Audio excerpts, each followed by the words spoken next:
After splitting a 4-game set with Stanford, the 16th-ranked Longhorns return home for the final tune-up before Big 12 play. In the other dugout, the Incarnate Cardinals have made the short trip from San Antonio and will face Texas for the first time in school history. It's the Cardinals and the Longhorns, and it's next on LHN.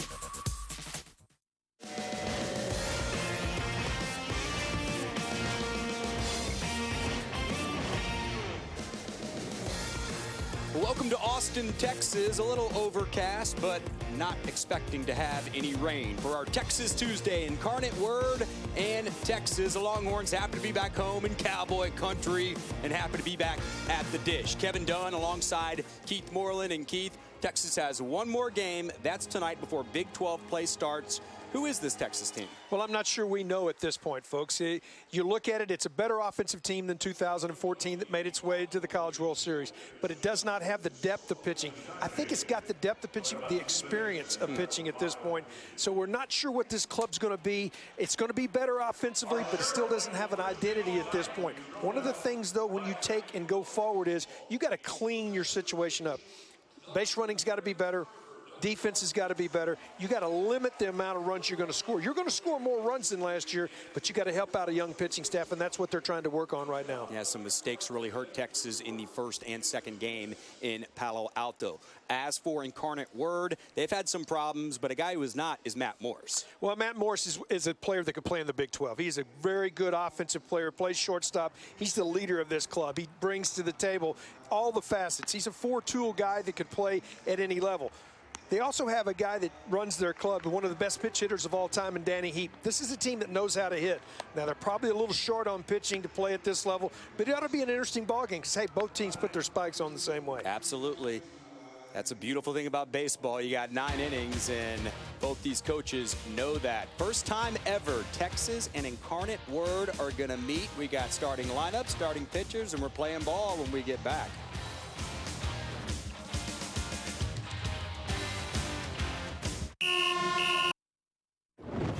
Texas Baseball on Longhorn Network is brought to you by Wingstop, the wing experts with more than enough flavor to keep Austin winged.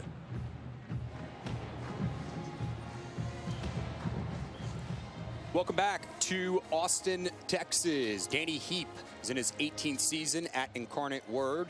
He was one of the best pinch hitters, as Keith mentioned, in the big leagues. Won a World Series, won a World Championship in '86 with the Mets, '88 with the Dodgers. He knows offense. He also knows he may not have the right guys in his lineup. He's got a couple guys who stand out. Well, we talked about Matt Morris already, but Austin Hoffman is another guy. He's playing shortstop today. Hoffman is a good athlete, just like Morris plays shortstop at times. But you got to get your guys on the field, and Danny Heap understands that. He has always had guys in his lineup in 18 years for Danny that can swing the bat. He was a good pinch hitter. He's an excellent teacher of the game of swinging the bat. And when you look at Hoffman, he's the guy that's got to drive in some runs. And they're going to face a true freshman from Sacramento, California, making his first start of the season, Kevin. And when I look at what Tyler's got to bring to the table, control his nerves. That's the first thing. Second thing is attack the strike zone.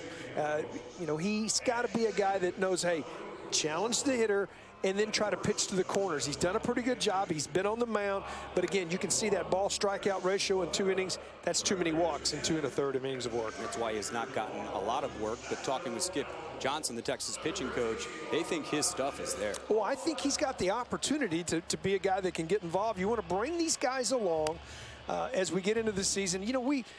With all the weather that's been across the country, we can't complain about weather, but it hasn't been conducive here either. We've had rain. These guys haven't had as much opportunity to get on the field over the last 3 weeks that they normally would, being a school in the Southern Hemisphere, but we've had an awful miserable March here in Austin, Texas. So it'll be good to get these guys onto a rotation. As we start conference play this weekend, you'll get into a very set pattern of when you're going to be able to work out your days off and those type of things going forward. Mark Whitehead will lead it off. And that's a good sign for Tyler with the first pitch. It's a strike. That's a good point, Keith. Just even getting practice in has been difficult. Routine. Get into a routine, and they're trying to get back to that. And this is the last one before conference starts this weekend with West Virginia coming to town. Whitehead, a good on-base guy.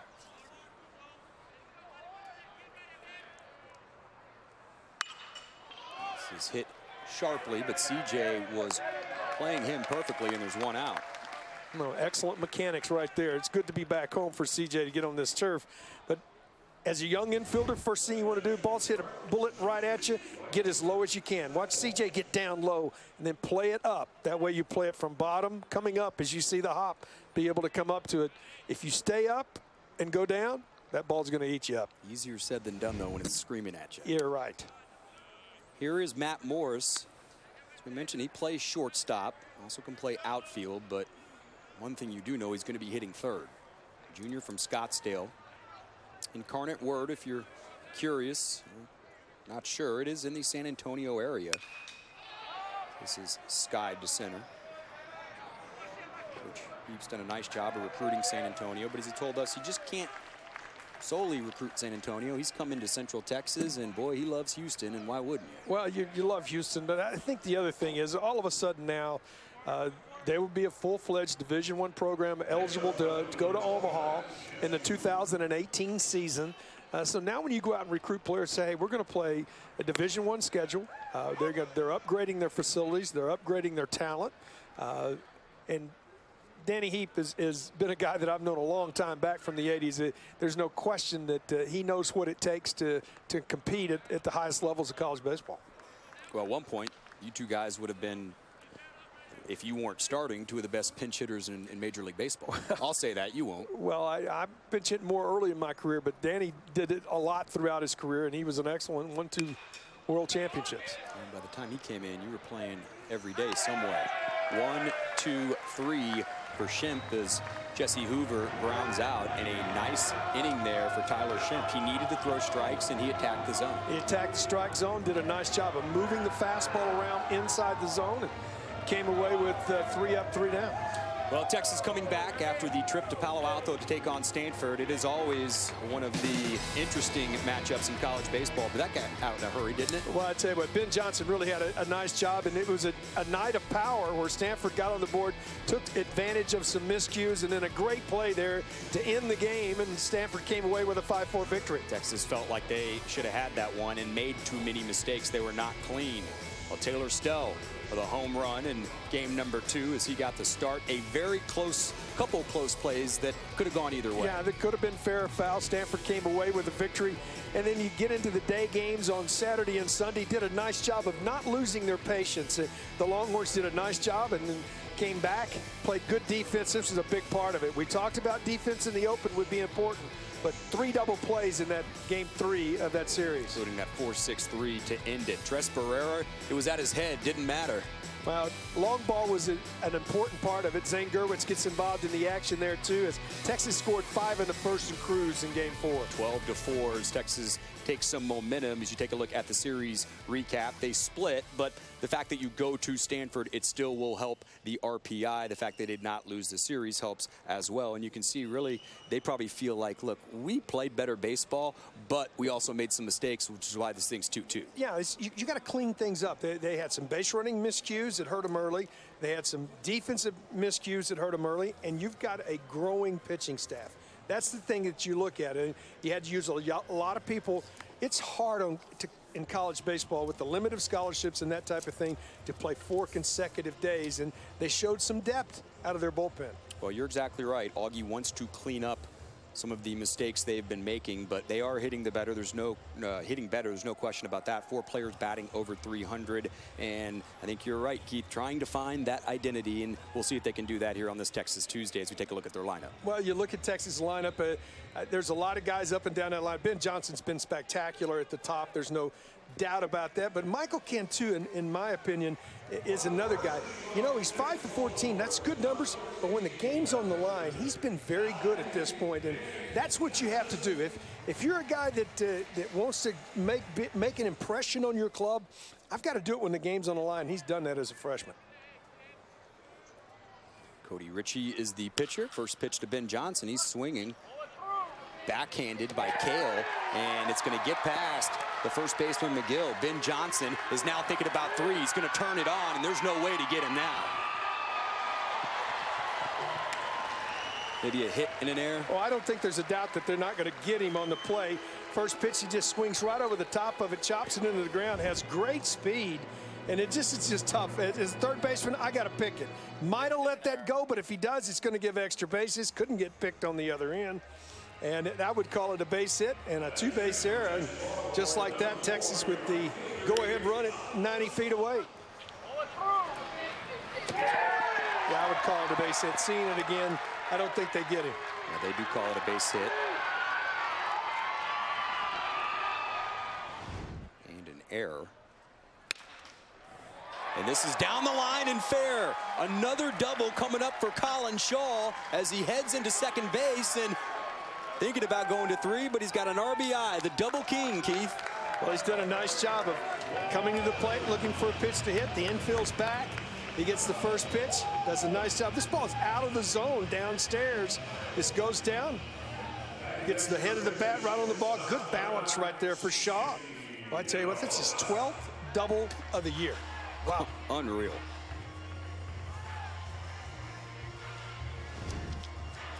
Senior from right here in Austin, Westlake High School, tied for first now in the NCAA with his 12th two-bagger. Brings up C.J. Hinojosa, who is struggling a little bit. C.J. hitting .214. Keith, is this, you talk about hitting being so much about confidence. How much is this his confidence? How much is this maybe some mechanical stuff he needs to work out? We've talked about last weekend when we got an opportunity to see him that he was struggling a little bit mechanically. He's been working on keeping that front side in, going through the ball, and then once you get mechanically sound, you also have to have some confidence. Hits this ball right on the button, but it's right at the center fielder. Make the play. Well, that's the first out for Cody Ritchie. Cody Ritchie does have a save this year.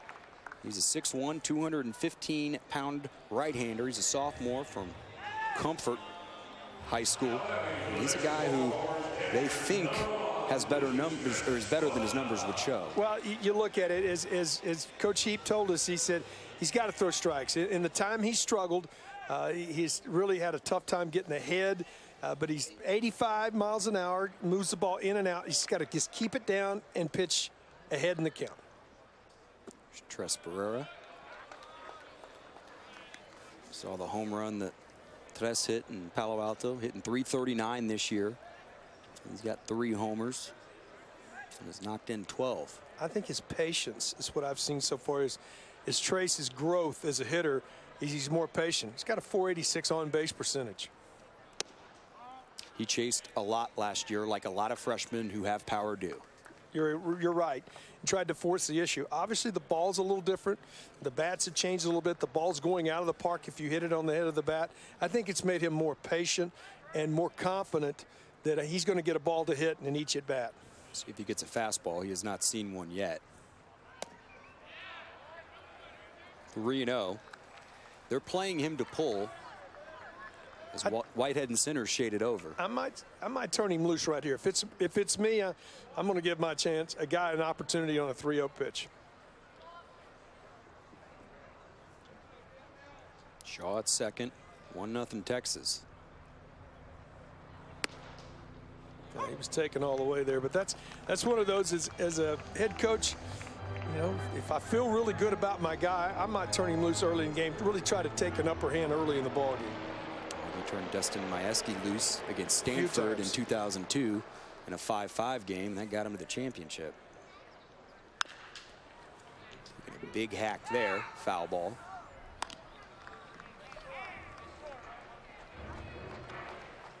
You're facing a guy that's not overpowering as a hitter, and you get ahead in the count. And Trace, you could see him all on our screen when he's coming back. He sort of went, yeah, I got out in front.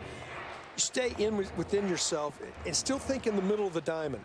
If you're facing a guy that's throwing 100 miles an hour, sometimes you got to think about really getting the head out too quick. But in these scenarios, your bat will be quick enough. Try to stay in the middle of the diamond when you're facing a guy that you know can't throw it by you. He gets the call there and rings him up at the bottom of the zone. Good pitch by Ritchie. No, he caught Barrera guessing that time. He was guessing breaking ball. He just said, I'm not going to get a fastball. And he comes right out and challenges him right in the middle of the zone. It is down right at the knees, but not one of those that you're anticipating right there. And you can tell right away that Trace knew it, and he was headed back to the dugout. Sometimes you just put your sword away and go to the dugout. Brings up Brooks Marlowe. 2 outs now. Right back to Ritchie. What looked like could have been a big inning for Texas. Cody Ritchie able to get out of it, only giving up a run. We played 1. It's Texas by 1. Open up the... Welcome back. Let's get to Keith's keys to the game. Well, Cody Ritchie did a nice job of throwing strikes in the inning. Obviously, his defense let him down. What would have been an infield hit, it turned into just 1, but he did a nice job of coming back. But to stay in this game, they got to change momentum. They got to get something going offensively to get themselves on the board, because they're not a team that scores a ton of runs, so they need to change the momentum. For Texas, build on the confidence they built in the last 2 ball games at Stanford. I think this is a team that's really trying to find its way and get going in the right direction. And then the backside of the bullpen has got to show some production. I mean, you've got some guys that have had flashes of really good appearances, but they need to get consistent, especially 7th, 8th, and 9th innings. You can use Tuesdays like this to do that. Zane Gerwitz ranging over to make the play. 1 pitch, 1 out for Shem.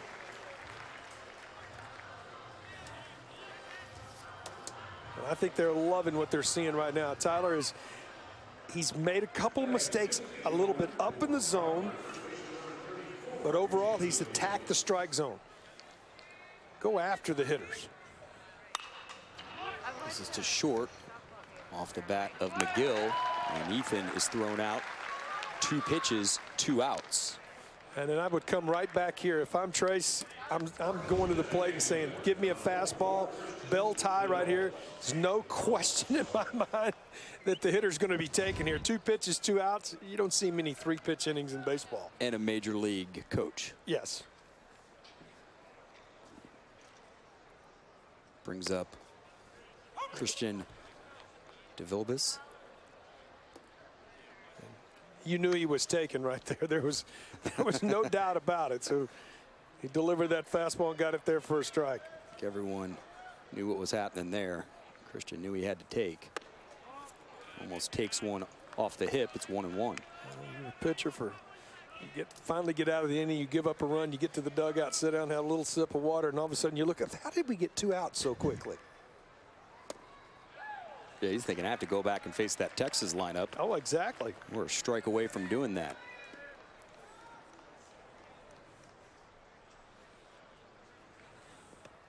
Christian's been one of their best offensive players. He's going to go around on that, and the Cardinals are done here in the 2nd. Tyler Schimpf showing some pretty good stuff, Keith. We'll be back. Texas leads 1-0.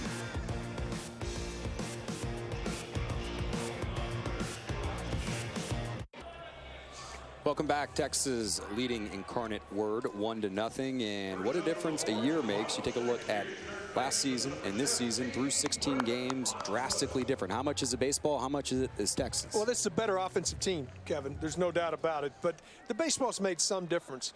The other number that's not there, 800 right now, is the OPS as a team for Texas.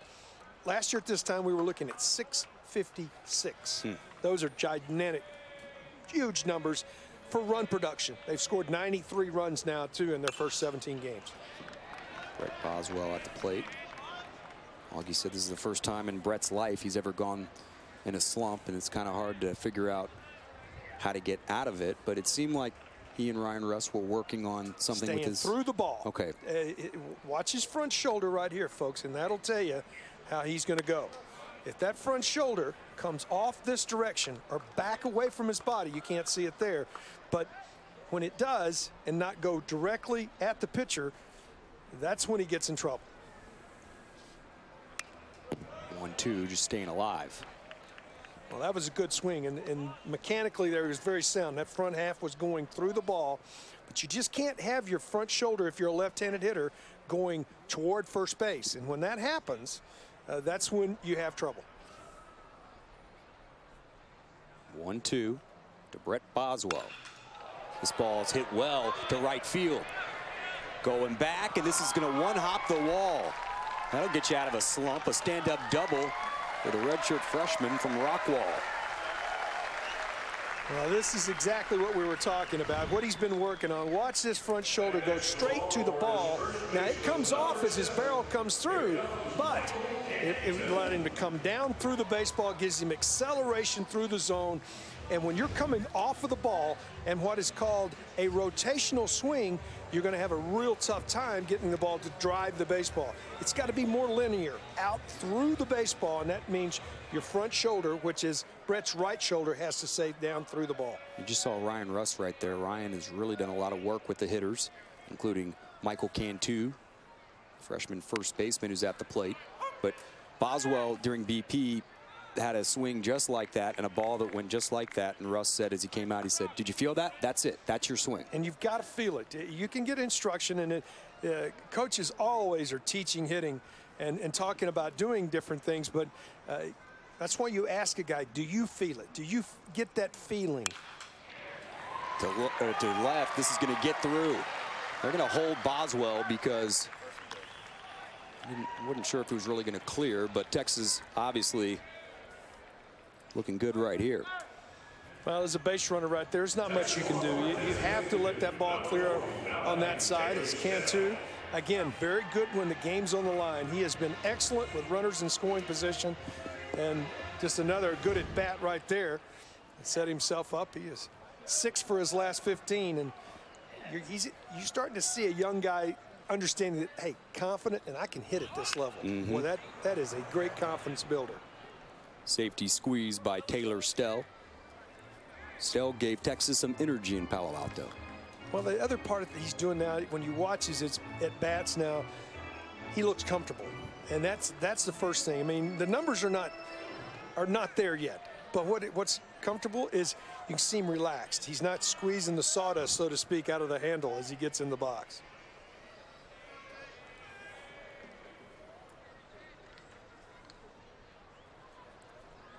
Gonna try it again. Pulls it back, 1-1. That's interesting. As a hitter, that's something you look at, how tightly they're gripping the bat. Oh, there's no question. I watch the makeup of anybody in sports is, are they confident? Are they trying too hard? Are they nervous? Are they scared?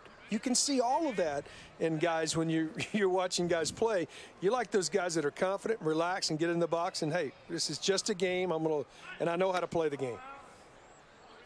This could be an opportunity maybe where Augie really wants to work on something, and that something is a safety squeeze. First and third safety squeeze is still one of the best plays in college baseball, especially. It's you move the runner into scoring position, you get the runner in from third with a good execution here as a hitter. 2-1. Going to try it again. He pops it up, but it will get the job done. Going to go to second to get Cantu, who had to make sure that ball fell. But another run for Texas, and it's 2-0. They worked on it, and they got it done. Well, I tell you what, Boswell... Oh, actually, check that. He stayed there. I'm sorry about that. Boswell froze because he wasn't sure if the ball was going to be in the air, so he's going to reach on a fielder's choice. Kevin, I thought the same thing. Well, Just see it here in the replay. Boswell broke, but he wasn't sure if the ball was going to stay in the air. He was just caught in the middle of no man's land right there. There's just no place for him to go. I really felt like if he'd have come on, he'd have scored easily, just like you did, but he wasn't sure if the ball was going to be caught. I'm going to try it again here, first and third, now with 1 out. Well, he's going to try this until they get it done. Gurwitz has been struggling, did get that homer in Palo Alto, but at 188 right now. They feel like he's going to hit, though. He has not been the type of hitter here as a sophomore that he was as a freshman. He can be. He hasn't used the right-hand side of the field as well. He gets this one down. This will score the run as Boswell comes in, plays at first, and there are 2 outs, and now it's 2-0 Texas. That's a nice job right there for a veteran player. Put his nose into it, got the bunt down, got the job done right here on a breaking ball. Hands are out in front, pushed it in the perfect place. No chance for Richie to do anything with that except to go to first base to get the out. Taylor Stell in scoring position at second. That turns the lineup over for Ben Johnson. Ben had a single, advanced to third on a throwing error, and scored on a Colin Shaw double back in the first. It got Texas on the board. Breaking ball. This is going to be a perfect hop to the shortstop Hoffman, and 1-6-3. Ben Johnson, sometimes all you can do is laugh. He hit that ball very hard. Well, they got a base hit the first time up, but this time it takes it away from him. Nobody said this game was fair.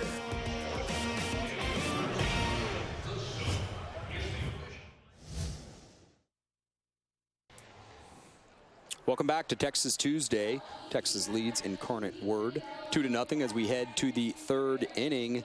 Cardinals, it's a different era for them. You see they had 11 straight 30-win seasons from 01 to 11, 2 NCAA Division II title game appearances. They were playing some good ball at that level in the second year in D1 baseball this year.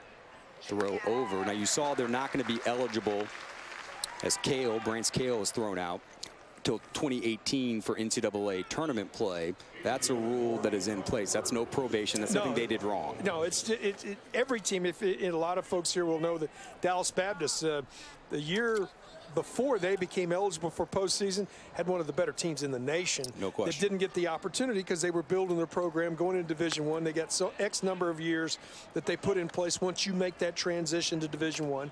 And talking to Danny, Coach Heap, he talked about it. It's going to change our recruiting. I mean, we've got to go for a different style of athlete that we haven't been able to go for in years past. And now we have the opportunity, especially with the slot limit now with professional baseball. There's more guys going to college to play baseball than ever before that can play. And Texas only has 11.7, like every other school. Every other school. You're exactly right. 13-year Major League veteran, 5 teams. What have you seen from Tyler Shemp, who was drafted by the Oakland A's in the 31st round, but decided to come to Texas? Well, I think 2 things. One, he looks relaxed. He looks confident. Looks like he belongs on the mound. That's what you're looking for. That's what Skip Johnson's looking. What's his mound presence like? And that's been very good. And the second part is he's attacked the strike zone. That's the first time he's gone outside the zone there, and the first base runner, and he's allowed right there when a fastball just got away from him. And just as we talk about his control, loses one a little bit. And now this will be the first time we see him from the stretch. And that's always something. That's the other thing that Skip Johnson will be looking now. How does he react when he has a base runner? Because he hasn't been in the stretch since he left the bullpen. Brings up Trey Rodriguez, the 9-hole man in the Cardinals lineup. They've got a little platoon system working at second. He's the better offensive player. Just hadn't really shown it yet, but they think he's going to come on, a junior from Corpus Christi.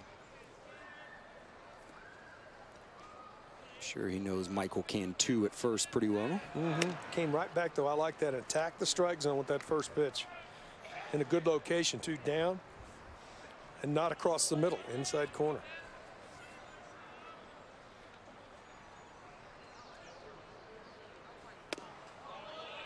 One and one. If you go back and look at some of the history of Danny Heap as a head coach, and this is his 18th year at Incarnate Word. The other part that shows up, look at some of the offensive numbers that his teams always can hit. So his style and the way he communicates what it takes to hit, he does a really good job of that, and he's pushed that, and I think they'll do a good job. It's good for all the programs, Texas, Texas State, UTSA, to have another Division I program locally that can build up where you can get those opportunities where you can play Division I schools on Tuesday. It's good for those programs like Incarnate Word, UTSA, Texas State, but it's also good for Texas and A&M and Baylor to have other Division I schools right in the area. Totally agree. Makes for good Texas Tuesday games too. Runner bluffs. It's 3-1. Well, down 2 at this point. I put the runner in motion right here. We'll see what happens. You can see the schedule. Texas A&M last week, Texas this year, and then in April they traveled to both TCU and Baylor. Runner does take off, and it was a wise choice as Marlowe will go to Cantu, and that's why you run there, Keith. Well, you do, and almost got Marlowe committed enough. He just didn't hit the ball enough to the right side. He was going to cover the bag, but it just wasn't hit crisp enough to that side. Watch Marlowe break to the bag. Oh, and then I got to stop, come back, and make the play. Skip Johnson's going to come out and talk to his right-hander, and that's going to be it for Tyler Shemp. I would think Skip's happy with this. Well, I think he'd be very happy with what he saw. He limited 25 pitches to 30 pitches is what he was going to get. I thought he looked confident. by far his best outing as a Longhorn was tonight. He's got a smile on his face. It'll be John Malman. We'll give you his numbers when we get back. It's 2-0 Texas.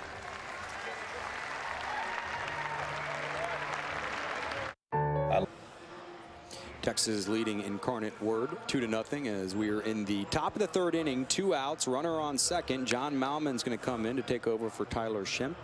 Malman is a sophomore from Troy, Texas. He has been dynamite this year, 0.96 earned run average. And I guess we're going to find out this bullpen. You've talked about finding identities in this bullpen. We're going to find out tonight a lot about it. Well, I think we'll get an opportunity to see, guys. I don't think there's roles been defined yet. And, you know, conference is right here. It's upon us. The first month you're trying to define those roles, and this is very much that situation for Skip Johnson. Skip Johnson's going out and saying, all right, can you get this left-hander out with a runner in scoring position, even though it's a 2-0 game and it's early in the game, but this is a situation to give him an opportunity to see, can he do this in the 8th when we need a big out? Going to face the lefty Mark Whitehead.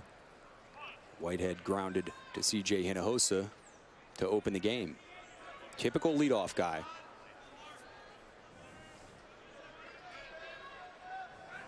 Colton Bissett is at second. That's up, and it's 2-0. That's what you're looking for. You're looking, no, it's not the 8th, and it's 2-0, which is a little more pressure. It's 2-0, and you're in the top of the third. But you're going to check and see how does this guy react if I got to get him to come get a left-handed hitter when I need him.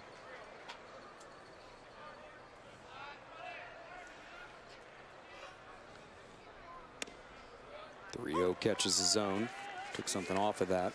And then he gets the opportunity to look on deck, and they have a scouting report, and they say, Matt Morris, their best offensive players on deck, and he's a right-handed hitter. So it's all playing a game. This gets past Boswell. They're going to hold up Bissett. Johnson comes up gunning. And Morris is going to get his chance, first hit for the Cardinals. Well, that's all about falling behind in the count, and then 3-run have to come with a fastball. Boswell playing up. You're trying to cut off that distance, and by being up, just couldn't get to that. But a nice job by Ben Johnson to attack. You, as an outfielder, as a young outfielder, how do you keep that guy from scoring? Is your sprint to the ball, charge the ball on a base hit, and that time just had to hold the runner because Johnson got to the ball so quickly. Here's the Cardinals' best hitter, Matt Morris, playing right field tonight. Came in hitting 300. 18 hits on the year. Does have a couple homers.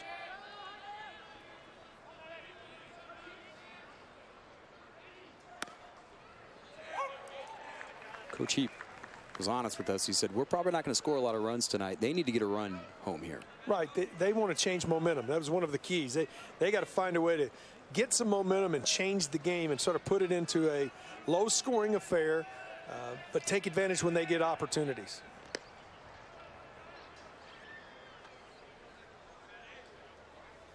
'18th season for Coach Heap. Like he said, you just think Incarnate Word baseball, you think offense.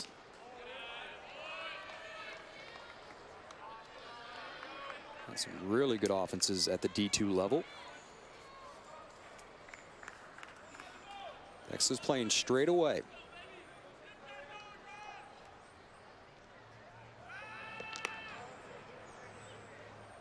Well, this is the pitch right here, in my opinion, is the biggest pitch for Malman of the inning. If he can make a good pitch right now, he's got a real good opportunity to get out of the inning. But if he misses here and it goes 2-1, advantage hitter. Boswell stays down on this. Strong throw over and a opportunity for the Cardinals. They cannot cash in as John Malman induces a ground out. Boswell couldn't get the previous one. He's all over this one. It's 3-0 or 2-0 Texas.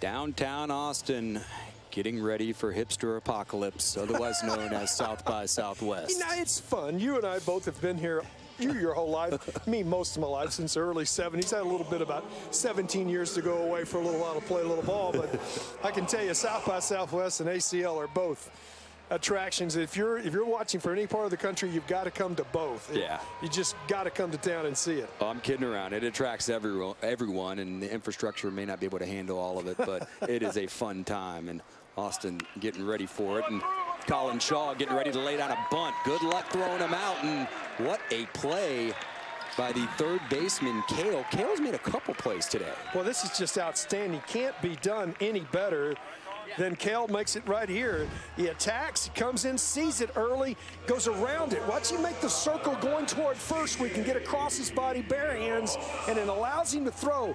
That is a great job of attacking the ball. He made the little turn. You saw the little bit of an angle that turned him toward first base as he picked it up, that allowed him to get the arm strength to throw out. CJ chops one right back to Richie, and there's 2 outs here quickly for Cody. But it's amazing how that momentum will change an inning too, because it would have been fast guy on, number 3 guy up. Oh, it's just a great defensive play. Just really nice job though. Fundamentally as sound as you can make the play as a third baseman right there. Tres Barrera 0 for 1, average down to 333 now. As Tres saw a lot of breaking balls early, got ahead in the count 3-0, but Richie did a nice job to work his way back and caught him looking on a fastball that I'm with Keith. I don't think Tres was looking fastball. No, he was guessing a breaking ball. Back up the middle, base hit. Richie just had to get out of the way. It's the 5th hit for Texas. We did a nice job staying in the middle of the diamond. Mechanically a good swing. Got a fastball up. That time didn't think pull. Got it on the head of the bat and back through the box. Brings up Marlowe. Augie said Brooks needs to get it going a little bit more. Have you seen anything from the senior that maybe could change that? Well, you know, I'd like to see.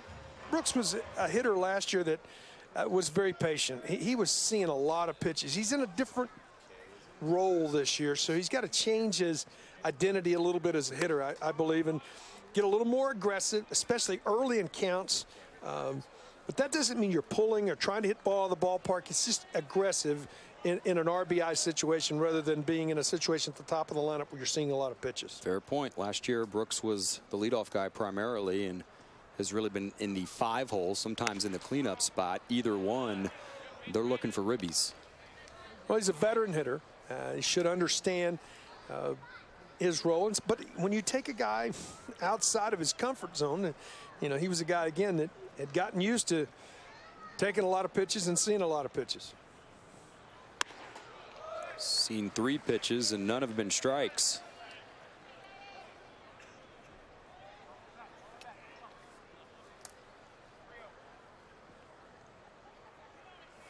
Senior from Giddings, Texas. Son of a coach. That's 4-pitch walk. That was low, so Texas trying to get a 2-out rally going. Well, let's see if Brett Boswell, who got doubled his last time up, see if he can keep something going. So sometimes coming out of a slump where you're not comfortable and you're not confident and you get a little base hit, that starts something. See if he can stay with the game plan he's had and keep that front shoulder in there and think in the middle of the diamond right now.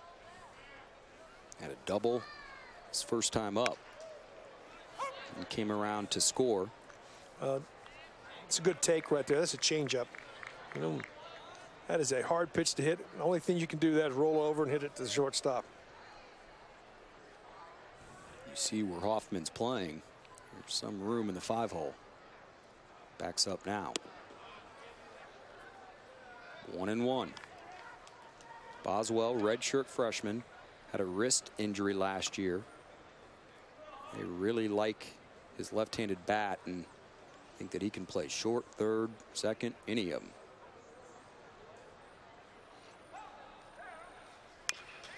Goes back to the changeup, I believe. Right, but left it middle in. Now that's a pitch you can do something with right there. Just a little bit out in front of it. Oh, he's an excellent defensive player. He can play anywhere in the infield. And I think he's going to be an excellent hitter. He's got a lot of moving parts at times. He's got to limit those moving parts a little bit.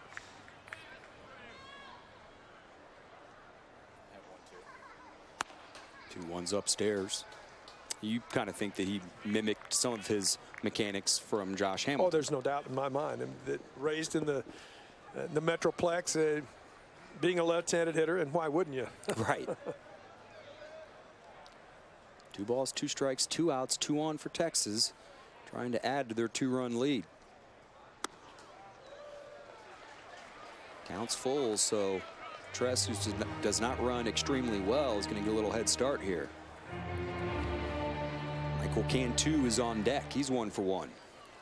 Well, this is a crucial pitch for Incarnate Word, and Richie's got to make his best pitch of the night, stay in the game right here. Full pitch. Runners take off. 3-2 change. Were you expecting that? I would have looked for that as a hitter. Now, as a catcher, I'm thinking right here, I would come right back with a fastball in on his hands. But as a pitcher, sometimes you got to get it in there. You leave it out of the plate, Boswell will have a good swing on it. Go full again here. 3 balls, 2 strikes, 2 outs. This is to left center. This could be trouble. Going back, off the glove of Hoover. He gave it quite a shot, but 2 runs are in, and his second double for Brett Boswell.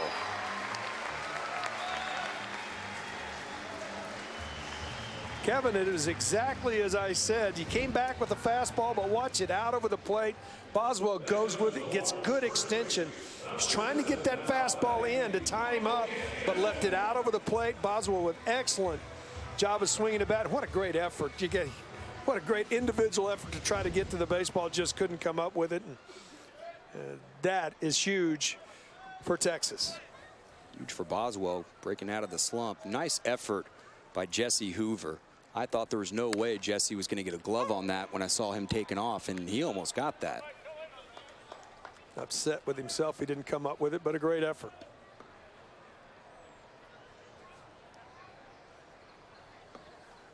It doesn't help that he's left-handed either. Having to go across his body on a backhanded dive. You can see him lay his body up, but the ball's away.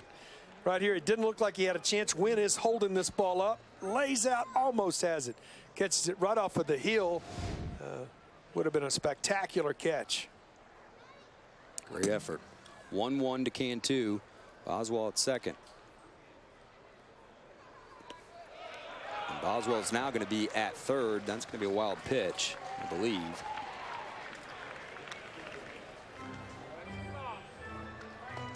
There's not much you can do on that as a catcher. You try to do your best to get down and block it, but it was so far out in front, you're not sure if it's going to scoot or bounce, and that one took the high hop, caught him off the left shoulder. Little bitty things. This started 2 outs, nobody on. Yep. Think about some of the great Texas teams in the past. All of them seem to do some damage with 2 outs, and a lot of it with 2 outs and no one on. Well, it just starts with a little base hit and then the 4-pitch walk that always comes back to bite you. Yeah, Barrera got it started with a single back up the middle. And Marlowe 4-pitch walk. Boswell with a double. Now he's on third. And almost came home. Nice stop behind the plate by Bassett.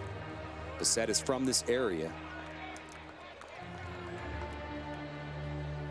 Cedar Ridge guy. See those numbers right there. Cantu's been very good with runners in scoring position.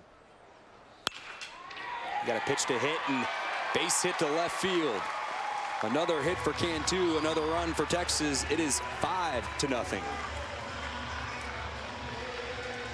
There are those guys, Kevin, that just have that knack of when there's a runner in scoring position of being a better hitter. Their concentration level's better. They were able to step up, and it looks like Michael Cantu's going to be one of those types of players. Now 7 for 17 with runners in scoring position. His 4th multiple hit game of the year. True freshman. Texas is lucky to get him on campus. Augie wants he and Barrera in the lineup somewhere. Here's Stell. Tried a safety squeeze his last time up. Popped it up, and Brett Boswell started to break, went back to third. Estelle reached on the fielder's choice. You can tell this is a guy that's growing still. He's going to grow into his body. He's going to get bigger and stronger. You can see he already has put some muscle on. Lance Sewell's done a nice job with him. Got to keep that front hip down. Big guys, tall guys, really got to keep that front side down and through the ball. You can't raise up because it makes it hard to get to that pitch. It's down around your knees. It's this solid, much easier play, though, for Hoover, and Hoover snags it, but a 2-out rally for Texas that ends up giving him 3 runs. Brett Boswell and Michael Cantu continuing to hit the baseball, as 3, 4, and 5 will be due up for the Cardinals in the 4th. They have some work to do. Now, last season, the Big 12 Conference sent 3 teams to the College World Series. With conference play beginning this weekend, we asked the Horns about the strength of Big 12 baseball. Big 12 baseball is the best conference out there. I think we showed that by having 3 teams in Omaha last year. Big 12 baseball is, in my eyes, the best in the country. I believe Big 12 baseball is top-notch. Big 12 baseball is a grind. You know, it's a grind. It's really a battle each and every day you go on the field.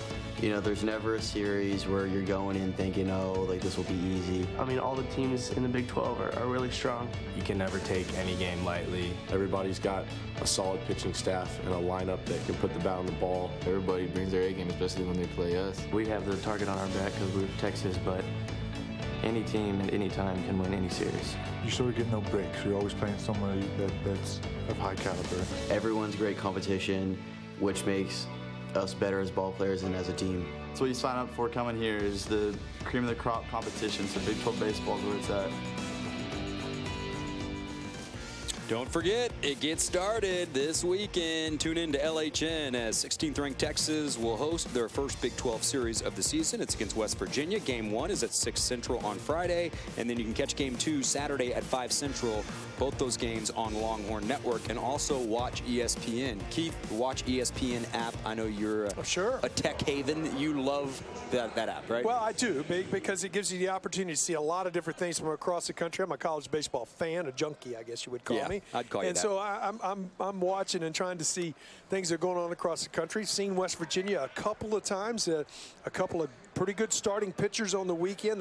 The middle of their lineup's got some good offense. They did lose a lot of personnel from last year, but anytime they go on the road, as they did early in the season and win 2 out of 3 at Clemson, number 24 in the nation, you know they got a pretty good ball club. That'll wake you up as Hoover rolls one over to Marlowe. 1 out for Austin Hoffman, who's playing short.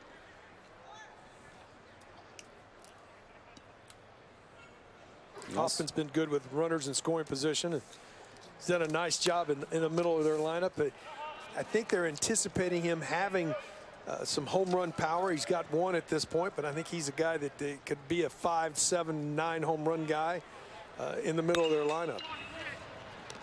And Hossa ranges over. Well, Hoffman's a good athlete. He also closes for this team. Plays short, play a lot of positions. But they're struggling swinging the bat right now. Only 1 hit for the Cardinals against Tyler Schemp, who went 1 2/3. And now John Mauman. Well, CJ attacking that, catching it, a little bit of an in-between hop, but did a nice job of follow his throw. If you're running and catching, follow that throw to first base. Did a nice job with the follow-through, running through the throw. Why is that so important for the kids out there? If you stop, when you're moving that hard to go get the ball, if you stop, it's going to pull you offline. You got to keep on carrying your momentum toward your target. It's a great lesson from a major leaguer. CJ and all those guys, when you and Greg, when you guys talk down there, they listen. And you can tell these kids are just at that age where they're sponges with baseball.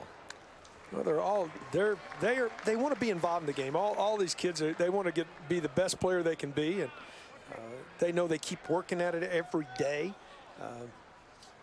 So many times when you're not improving, you're backing up. You're never staying the same. Yeah, if you're not improving, if you're not listening, if you're not trying to be better every day, then you're not playing at the level that you want to get to. That's true in life, but the problem is everything's so small and incremental, you don't see moving back. You think you're staying the same. You're right. 2-2 now to Ethan McGill. McGill's playing first base today. He's switch hit for a little while. Now he's just batting left. He had the highest on base percentage last year. He'll take a lot of pitches and also do that, foul a lot off.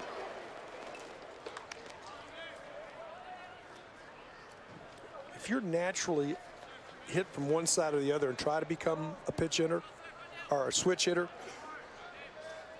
at times you're always going to go back to what you know. If you're struggling, especially, you're going to go back to the side you're the most comfortable with. Young players, if you're learning how to switch it, just keep pushing through it. It is such an advantage if you can ever accomplish the ability to hit from both sides. Well, Billy Bates, and of course I have to bring him up every broadcast so we can go ahead and check that one off. He, if you're playing the game at home, obviously, but he was a guy who didn't switch hit when he first got here, I believe, and just started to do it. Not many people can do that at this level. As McGill shows that on base percentage as he takes a walk, 2-out walk. Let's see if the Cardinals can do what Texas did in the bottom of the third when they had no one on and 2 outs and got 3 runs. Well, a walk was involved in that. So we'll see what happens here. Brings up Christian DeVelbis. 0 for 1. Hitting .314. This is really the part of their lineup. You go from Whitehead all the way down to DeVelbis, and that's where they've got to do some damage. 7, 8, 9 have been struggling. McGill, no threat to run at first. Keep your concentration if you're John. And nice job by the sophomore hind catcher to go out and say, hey, look, let's stay within our program here. We just walked a guy. Now you fell behind 2-0. You had 2 outs, nobody on. Can't lose your concentration.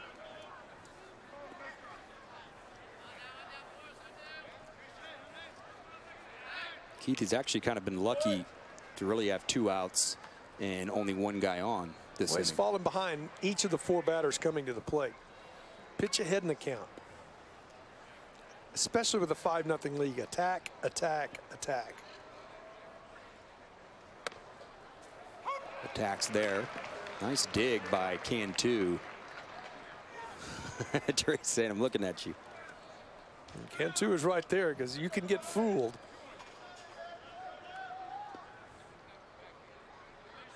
Like you said, Michael's just been amazing. He just kind of goes out there and plays baseball. We haven't done much with him at first, but kind of like the hitting, he has really turned it on once the lights are on. He's a baseball player. Yep.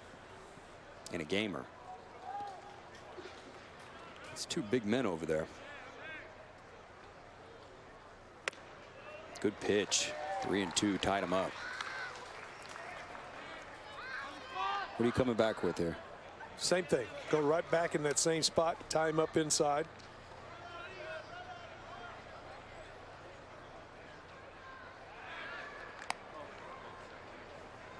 McGill barely had a lead and all of a sudden thought you're throwing behind me. John did a nice job there. He did not know that Cantu was behind the runner, but go ahead and throw the ball. He threw it where Michael could get to it. Outside, and runners on first and second. A couple walks here. That would probably lead to a pitching change. He just misses here. Tries to go away with the fastball. Can't find it. I would think Skip Johnson's on his way out, and I think we'll see a pitching change. And we're going to see a freshman, Jake McKenzie. And we're going to give you the numbers on 5-1 when we get back. I love. Welcome back. Jake McKenzie is the new Texas pitcher. He's a pitcher and an infielder. He's a true freshman from Dallas, Texas. Went to W.T. White High School, and we're going to see him on the mound for the 4th time. What kind of stuff does he have? I know I've heard slider talked about a lot with Well, him. he's got a very good slider, but he throws strikes. He pitches ahead. He attacks the strike zone. He's done a nice job in the roles he's been asked to do. When he needs to come in here and throw strikes. And when you look at John Mailman's appearance, was probably one he goes in and he's not going to be happy. He said he fell behind a lot of hitters. He just wasn't able to attack the strike zone in the scenario he's in. Now, he didn't get hurt. Now, he's hoping that his teammate can pick him up here where he doesn't get hurt. If you're going to have maybe not your best outing, it's always good to have a teammate pick you up. And you see that slider on that first pitch? There it was, yes. yeah. It's a tight one, too. He can use it to both sides of the plate. That was called a front door slider. He started it out at the hitter, broke it over the inside corner. Now that's the slider away. The two locations you can use it. That one looked more like J. Brent Cox, that almost 10-4. Yeah, it's on two planes, Kevin. The downward plane and the lateral plane. Underneath that one a little bit. Made a mistake, got away with it. Yeah, good hack by Brant's Kale, but Brant's down in the count now, 1-2. Another breaking ball. Watch this one stay up, though. Right there, it just sort of backed up. You'd like to have, that was one when you want to reach back and grab. As soon as you release it, say, oh, I'd love to have that back. He's getting a heavy dose of sliders as Cantu's going to run out of room. Much better there, though. He was on top of that breaking ball that time. That's the other thing about number 7. I'm not sure I've not seen him with at least a 5-minute span of not smiling when he's either taking BP or playing. he wants likes to be out here, right? He's a ball player.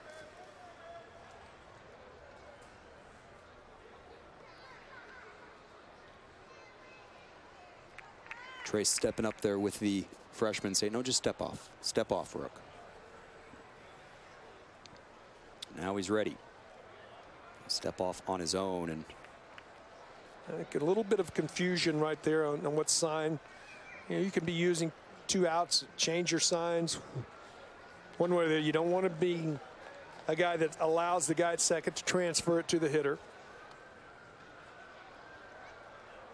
Kevin Dunn, Keith Moreland, 5-0 Texas. We're in the top of the 4th. Cardinals trying to get on the board. And he's going to ring him up. Caught him looking. He got a lot of sliders, but he finished them off with a fastball. It's 5-0 Texas.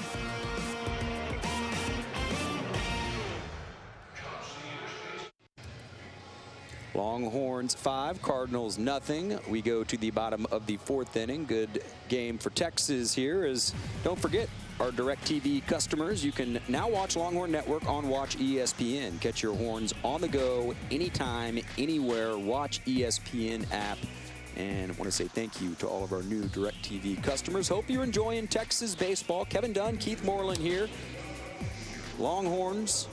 Pretty good crowd here, and if you're maybe out of state and wondering, well, why do they have, you know, fleeces on and guy's got his arms folded and blankets? Well, it's 60 degrees on the big board, but that probably translates to about 40 down there. What's the coldest place on the planet? Dish Falk Field, and the hottest in Austin. Zane Gerwels will lead it off for Texas. It's a big breaking ball for a strike. Zane hit his first home run as we take a look at John Scholl, freshman from San Antonio.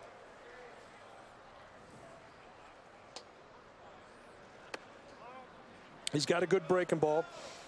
Again,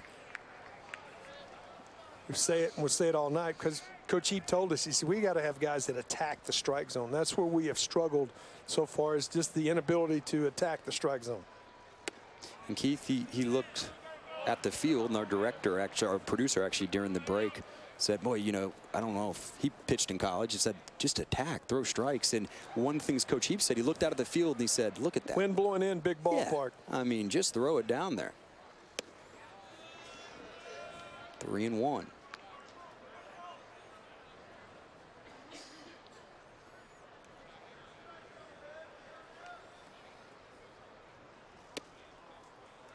And a leadoff walk.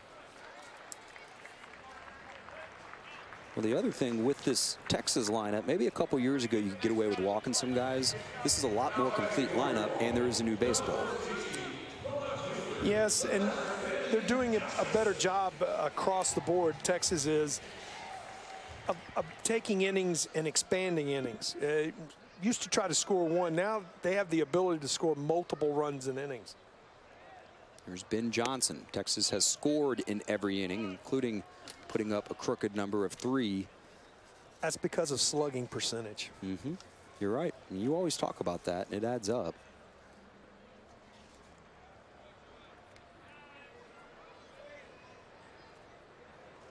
On their OPS right now, 800, right? Coming into the ball game right at 800. You've said 750 is where really good offensive clubs are around. Yeah, you get into 40 to 50 games into the season, which is, 56 game schedule, and you're around 750, you're a good offensive club. Zane has some speed down there. He's also a smart base runner.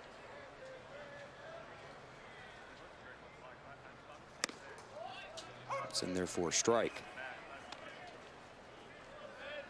Johnson off to a monster start the first month of his junior year. Pro scouts starting to take watch. He's got speed, he's got strength, he's got power. He's learning the little parts of baseball. Yep. And the intangibles is his work ethic. Yep. Yeah, that's what you don't see at home. Yeah. Every day he's out trying to be a better outfielder, a better hitter. He's got excellent speed. He's a guy that you sort of forecast forward into professional baseball that could be a 25 home run guy and 25 to 40 stolen base guy. This is going to be a tough play, and there's going to be no play. Nice job just to get over there. But nothing going. Hit them where they ain't more than anything else. This ball not hit that well, but hit in a perfect spot. Absolutely nothing that Hoffman could do about it. Going to his right, he had to range so far to get to the baseball, there was nothing he could do with it. Great chance to really separate yourself right here. Step on the gas right now. Austin gave it a good shot as Colin Shaw steps to the plate. Colin does have a double and an RBI. We'll see if he's bunting. Shows bunt. 1-0.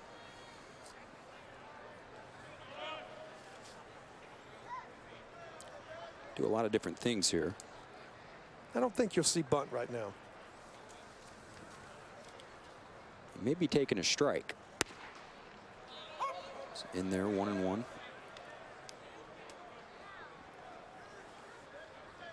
Augie has really let this offense take their hacks early in the season in situations that a lot of coaches, certainly Augie in the past, would have been bunting. Well, they're still working and keeping that in mind. Every day they work on bunting and doing the things you need to do. You still need to be able to do that. Good change up there. It had Shaw over the top of it, but also you want to get your guys the opportunity and used to saying, hey, drive this guy in.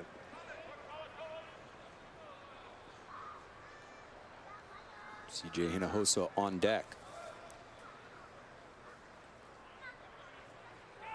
Runner takes off, and a foul ball. Zane Gurwitz had that stolen. As a hitter there, 2-1 or 1-1, you could have taken that pitch, but if you're concentrating and watching the runners, you're not going to be a very effective hitter. In those scenarios, for me as a hitter, I had no idea the guy was running. So if it's a pitch I'm thinking I'm going to hack at, I'm going to hack at it. With 2 strikes, you have to.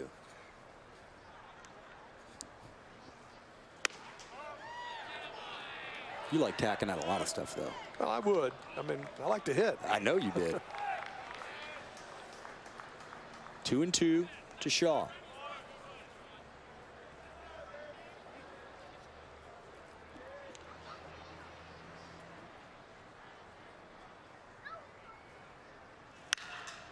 It's underneath this to left.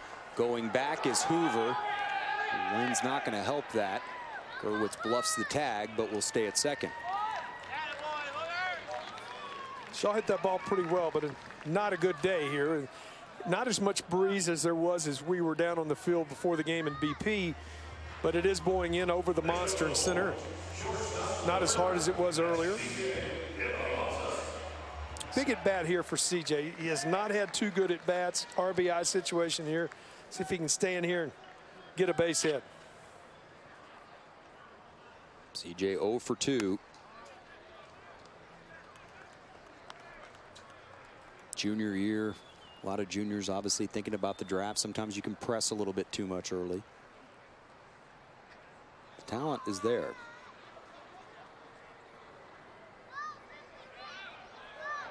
Got Gerwitz picked off. He was waiting for it after Gerwitz had tried to steal another one. Johnson will get up to second, but there's 2 outs. Well, a good inside move right here. Just caught Gerwitz when he was going to steal. And as a pitcher, if you've got this move, great move for young pitchers to keep a guy close at second base. Just lift that inside leg like you're going to the plate and rotate it to the inside. Watch him lift up, rotate around, had him. Everybody says, why do you do that? That's exactly why you do it. And you catch a guy that's thinking about stealing, and Gerwitz was going to steal the bag there, and the inside move got him. Johnson does move up to scoring position. It's 1-1.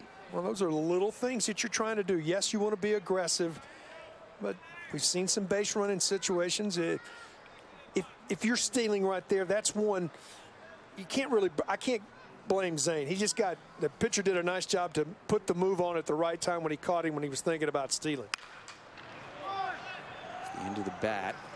Hoffman had some problems getting it out of his glove, but he makes the play. We'll talk with Augie when we get back. Getting together.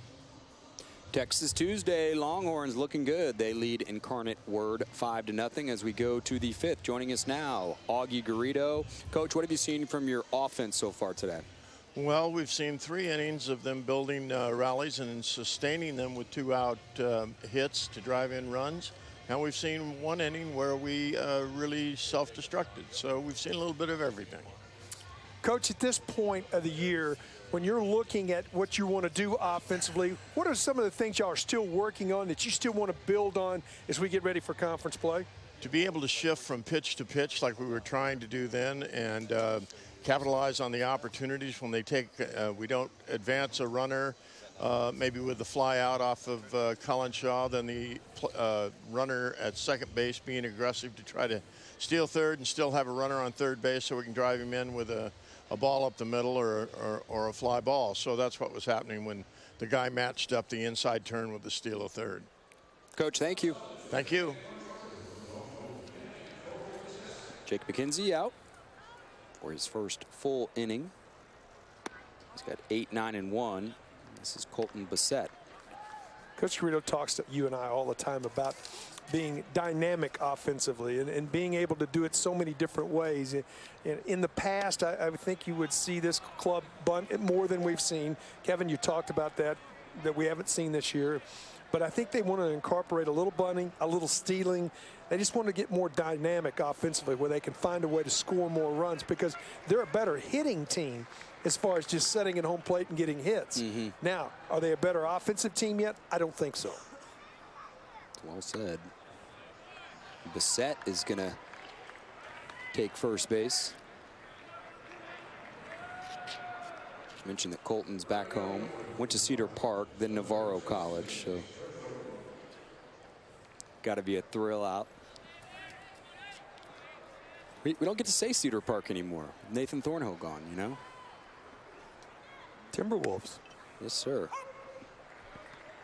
Here's Trey Rodriguez. Trey grounded out to Brooks Marlowe back in the 3rd inning. You see the average at 211. Coach Heap thinks he's going to come along at some point offensively. Not a good cut there, 0-2. To make the next jump as a good high school hitter to a good college hitter is the ability to hit the breaking ball. And that's the jump that he's got to make. He's got to find a way to get better against good breaking ball pitches. He's going to see a pretty good breaking ball. Jake McKenzie, we'll see if he goes to it here, 0-2.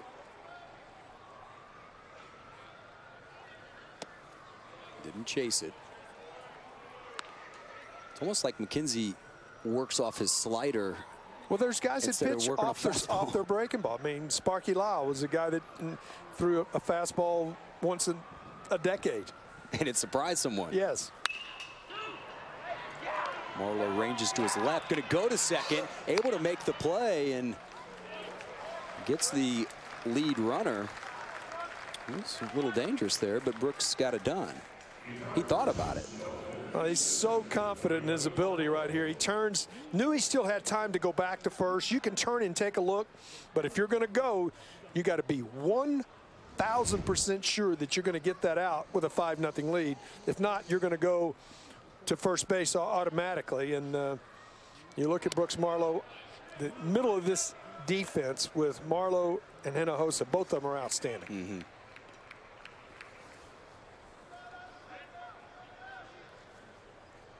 Top of the lineup, it's Mark Whitehead. Takes a 1-0 strike. Mark singled back in the third when John Malman was brought on to get him out and could not. It's the only hit for the Cardinals. Good backdoor breaking ball that time. And a backdoor means you come to the opposite side of the hitter. It's a left-handed hitter. You're going to start it out in the right-handed hitter's batter's box and bring it back to the outside corner. That was a good backdoor pitch. Came right back to it. Man, not a pretty cut by Whitehead, and there are 2 outs. And Whitehead turns and asks, hey, is that pitch a strike? But you can see this ball start out in this part of the deal and then come back to the outside corner. And just very defensive swing right there at the end. That's getting fooled. Sometimes the swing says it all. Snap throw to first, and another nice job by Cantu to save a ball going into right field. That's a catcher blocking it at first base too. He's in down and getting work on his drills down. Get your body in front of it. Nice job, Michael. Great job by our guys to get that shot. Another slider, 0-2. They know it's coming. Well, still have to anticipate. You cannot think about pulling a breaking ball. In a righty-righty matchup, a right-handed hitter's going to throw me a breaking ball. I got to think the other way. Matt Morris is a good hitter, looking for his first hit. Tries the outside corner. We've seen him with 2 strikes.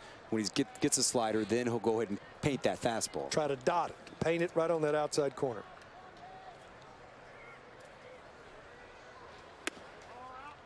Back-to-back fastballs now with an even count. I think he'll go back to the breaking ball. I like to see guys back up pitches. Here's the 2-2. Left that up a little bit, Keith. But still, he had enough movement on it. It was up in the zone, but he had enough move on it that Morris couldn't square it up. Jake McKenzie, true freshman from Dallas. He wasn't one of the big names of that big recruiting class, but Augie said, I could tell right away this guy's a ball player. Cantu should be behind the runner at first base. He'll let McKenzie know. He'll move in back into his normal position. Trey Rodriguez will be off on the 3-2 delivery. This is taken to right. That's what Keith was saying. You got to go to right and you got to charge, but it's foul. Morris did a nice job. You can see his front half of his body did not think pull right there. That's why he's an effective hitter. He has the ability to hit it, spray the ball to all fields.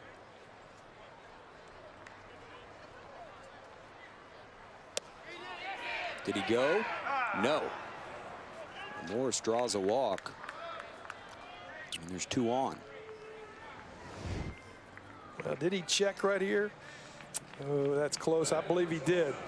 I always felt like it's not if you break your wrist, folks. It's where the barrel of the bat crosses the plate by definition. I don't believe the barrel of the bat that time got past the plate. But it was close, and people, I think, do focus on the wrist a lot. This is hit to second.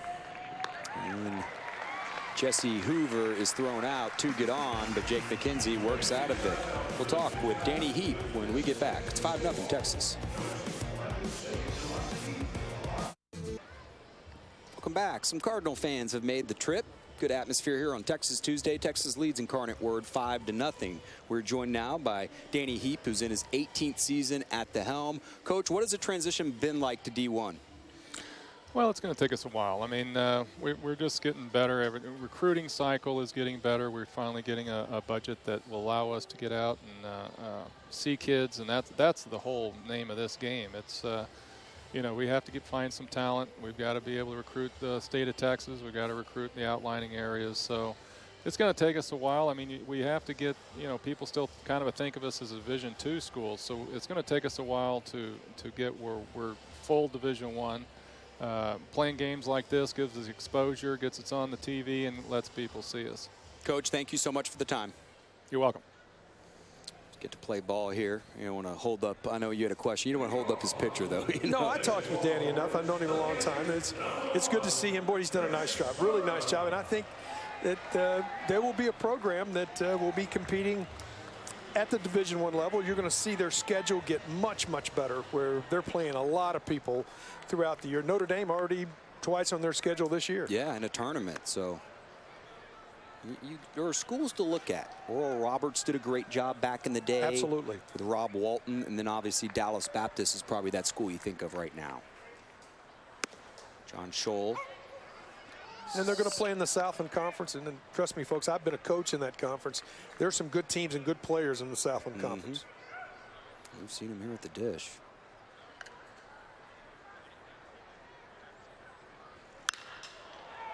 Trace hits this to right, gets under it. Morris makes the play, and there's one out. A little more on Danny Heap. You mentioned you thought he was one of the best pinch hitters at the major league level. Part of that 86 Mets-Red Sox series, that classic series where the Austin Red Sox had 3 Longhorns. Yeah, you're right. With Spike Owen, Calvin Schiraldi, and Roger Clemens, obviously on that Red Sox ball club. But Heap, an excellent pinch hitter for the Mets that season. And then he was around for the miracle. I guess it's a miracle. And Kurt Gibson's home run. It sort of set the tone against the Oakland A's in '88. That was Kurt Gibson, who was just an excellent athlete at Michigan State, was a good football player and baseball player. Here's Brett Boswell. Brett's had a good day. He'd been struggling a little bit. He's working on some things with his swing in the cages, and well, he's got 2 doubles, and he scored 2 runs, and he's got 2 ribbies. Well, you can see his confidence, but I like the fact that 1 to left center, 1 to right center, and his 2 at bats.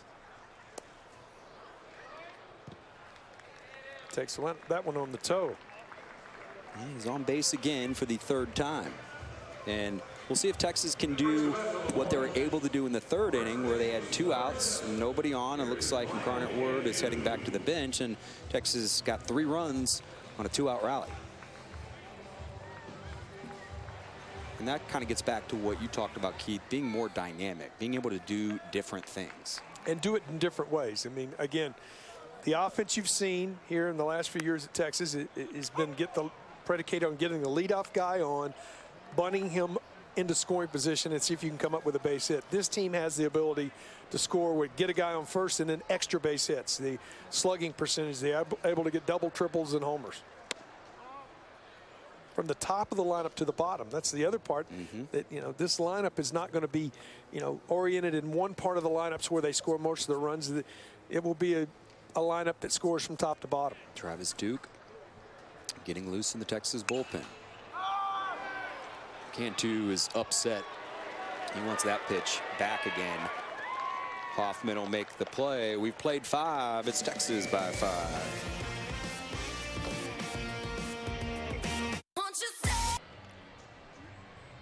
Travis Duke comes on here as Texas leads Incarnate Word 5-0 here on Texas Tuesday. Kevin Dunn, Keith Moreland, glad you could join us. Duke has been excellent in his Texas career. 6'3", 210-pounder from Pearland. Went to Dawson High School with Pearland. That area plays some of the best baseball you're going to find. He's not overpowering. He just gets outs, Keith. I think the one thing it just shows you right down at the bottom, only 1 strikeout in 7 in the 3rd innings work, but he hasn't walked about it, so he's not hurting himself. He does force you to put it in play. Strike 1 is so important to him. He has one of those fastballs, as you mentioned, not overpowering, but he has the ability that the hitter just does not pick it up. Again, he was an integral part of the run last year once you got into the postseason. I expect him to be back involved coming out of the bullpen as we get into conference play this weekend. And again, tonight is going to be one of those scenarios. We had a 4-game series, if you're looking at Texas, leading into this with an off day. They got back here about 1:30 or 2 in the morning on Sunday night from Stanford. Yesterday was an off day, try to get back caught up on schoolwork. So now you're going to get into the flow of the regular season because you don't have any of those long trips anymore. And now you get into the flow of a conference season. You're going to start to see these guys start to fit into roles. We've talked about. Keith opened the broadcast talking about cleaning things up for Texas and also finding roles. And a lot of those roles are going to be determined with the pitching staff. It's a good chance here. 4, 5, and 6 due up. This is Austin Hoffman, the shortstop. Flied out and grounded out. Well, Travis gave up 1 earned run last year as a sophomore in 30 2/3. Gave up 6 earned runs his freshman year. A lot of balls like that when Travis pitches. CJ lets it go, and Cantu able to stretch for out 1. Boy, it's always nice to see a tall first baseman when you come up as an infielder and know if I get it a little high, he can go up and bring it down. That's exactly what Cantu did right there. Cantu, they really haven't spent much time with him defensively over there. And as Keith said earlier, he's just one of those guys who's a ball player. So they feel like he can get a lot better defensively at first. He's a pretty darn good catcher for a freshman. Well, I think they have 2. I think they have 2 that will alternate and stay in this pattern where you see 1 catch, 1 at first on a regular basis. To left field, Ben Johnson coming in makes the play for out number 2. Toughest play you can see. Does that ball hit well? Does it not hit well? As an outfielder, sometimes you're just not sure. Is it slicing? It's, you know, get a break on it. This is what he gets to see right here. Comes in right at the edge of the lights. Makes a running catch right there. Does that ball stay in that pocket? Ooh, that was close right there. I thought that had a lot of balls showing as he caught that. DeVilbiss now up. Christian is 0 for 1. He struck out in the 2nd and he walked back in the 4th inning. See, he's DHing tonight. One of the guys over 300 for this team. One of the pitches that Travis Duke's working on was the first pitch, or the one pitch right here. Look at this changeup where he turns it over right there. See that ball? That's the pitch that's going to make him more effective, and he's really working on. 2-1. Counts even. He can be effective because his fastball seems to disappear on the hitter, but now if you can throw a changeup in there, it's going to make him doubly effective. 2-2. You can see that ball got in on him. As a hitter right there, it wasn't overpowering. When you look at the radar screen, it goes, well, that shouldn't have overpowered him. But as a hitter, you're just not seeing it. Now, if you can throw that changeup to go with it, it makes you doubly effective. 2-2. Right back to Duke. And a good inning for Travis Duke. 1, 2, 3 for 2-7.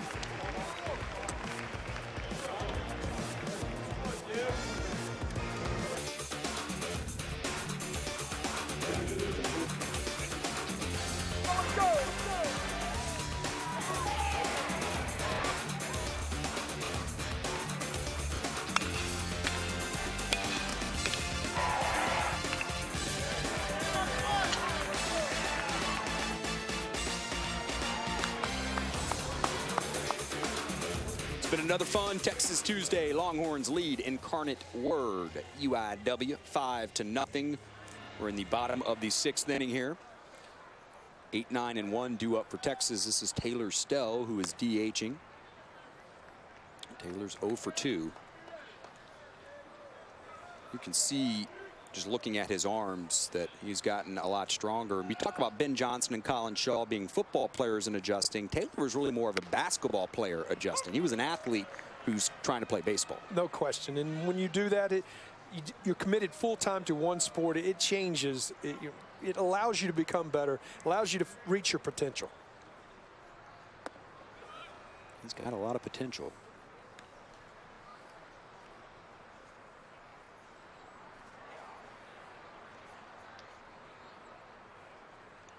John Scholl out for another inning of work.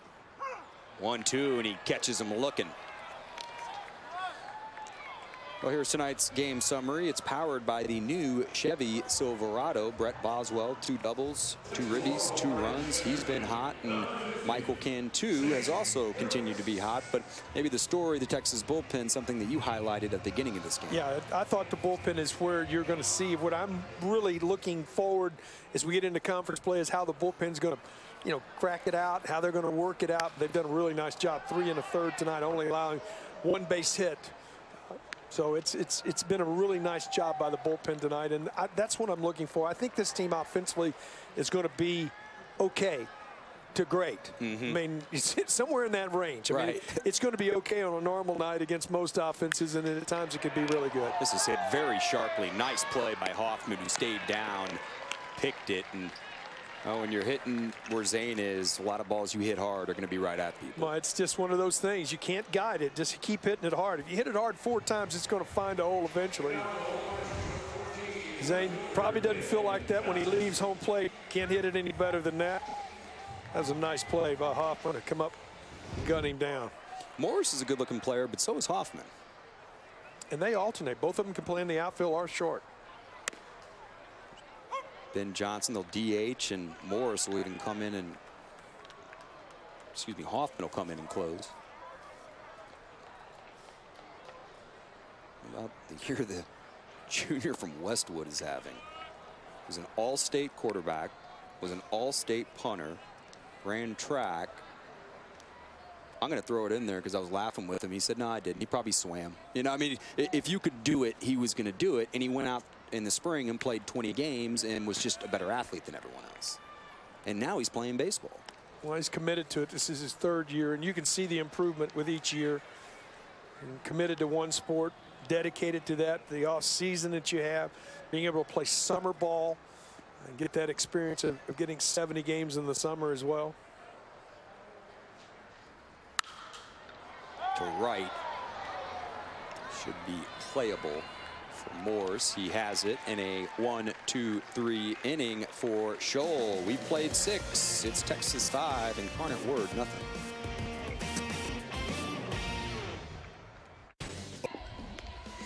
Welcome back. You want more Longhorn baseball? We got you covered. This weekend, Texas will host West Virginia. Big 12 play is starting Friday, 6 Central, Saturday, 5 Central. And don't forget, you can always watch us on Longhorn Network and also on Watch ESPN. Kevin Dunn, Keith Moreland back. Andy McGuire now on the hill for Texas. He's a sophomore from Oakton, Virginia, was a huge recruit. Brian O'Connor wanted him really bad, but Texas and Virginia wanted him as a 3rd baseman. He has now tried to go ahead and switch to the pitching role. He's got the arm, and he's got the pitching coach if you're going to try and do that. Well, he's working mechanically, but he does have the arm strength. That's the first thing. Now you're working on the mechanics of being able to pitch, and then the confidence to step up there. Now, hey, can I do this? So every time he gets an opportunity to go out there, you want to watch his mound presence, see how he reacts, and you know he wants to compete, so that's the first thing. So when you want to compete, that's one thing, but how do you handle yourself when you get on the mound? And it's a good time now to go out, attack the strike zone with whatever pitch. That's the first thing, and Skip Johnson says to whatever pitch you decide on, whether it's a breaking ball or a fastball, attack the strike zone early.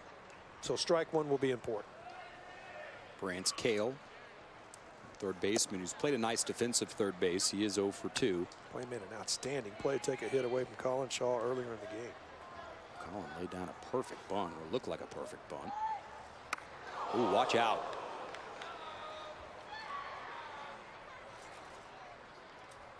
It's good to see a smile. Keith, at this point, is it you just still shocked? You do. I don't believe this caught any part of anything but a butt helmet. It's a scary thing. We'll get a chance to see a replay again, but it caught him on the forehead part of his helmet. He didn't get his head turned where it catches the back of him, but that's one of those things that's very scary. It's not on purpose, nothing intentional. They will probably, because of protocol, get him an opportunity to go see how he's doing, and they'll check him for a concussion, no question. Bryce Shepard's going to come in to pinch run, and that's the smart thing to do. You see Bryce. He's an infielder, 6'1", 190-pounder. Well, the other thing, too, to remember, Andy McGuire, like we mentioned, is still getting used to pitching. Right, and this will be important to watch his mound presence now, because it will bother anybody to hit anybody in the head. It's not intentional. And now how do you react to that? Reacts with a fastball in there for a strike. Not near the velocity there either. So that's what you're looking for. Difference in the pitch that he got away from him and the pitch he threw for a strike there. Colton Bissett.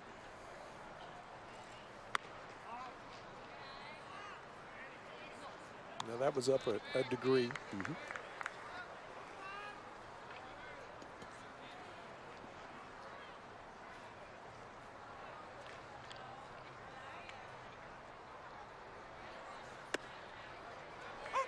One's in there for a strike.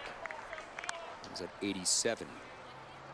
A little bit across his body, still working on his mechanics, get to the balance point, allow his ability to drive to the plate, not fall to the plate.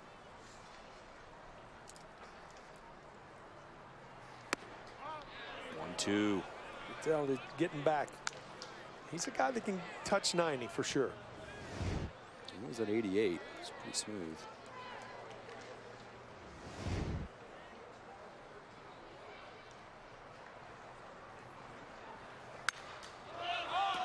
Gets in on him, and Brett Boswell will make this play in foul territory for the first out.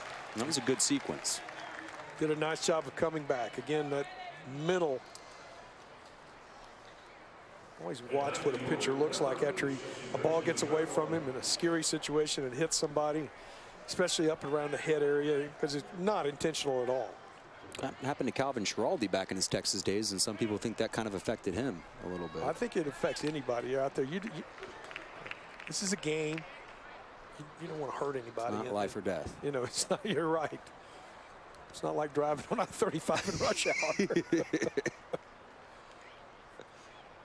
It doesn't move fast enough for anything to happen now. It's still life or death sometimes. Yeah. This is the bottom part of the lineup. It's Trey Rodriguez.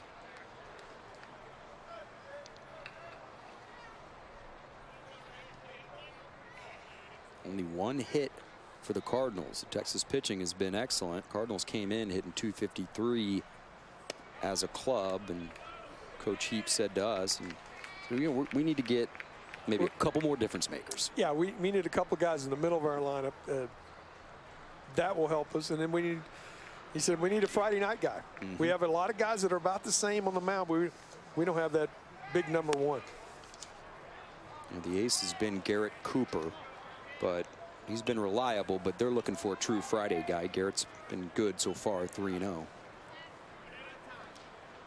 It's part of the process of building a D1 program.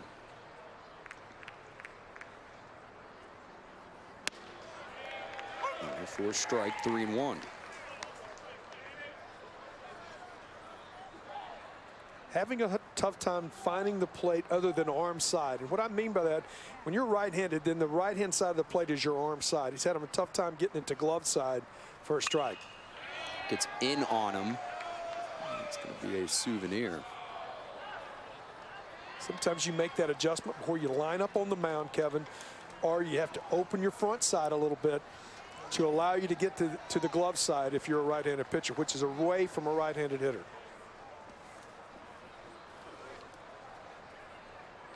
Try to get the ball right out here. And he gets him. Took a little bit off. Foul tip into the mitt, and there's 2 outs.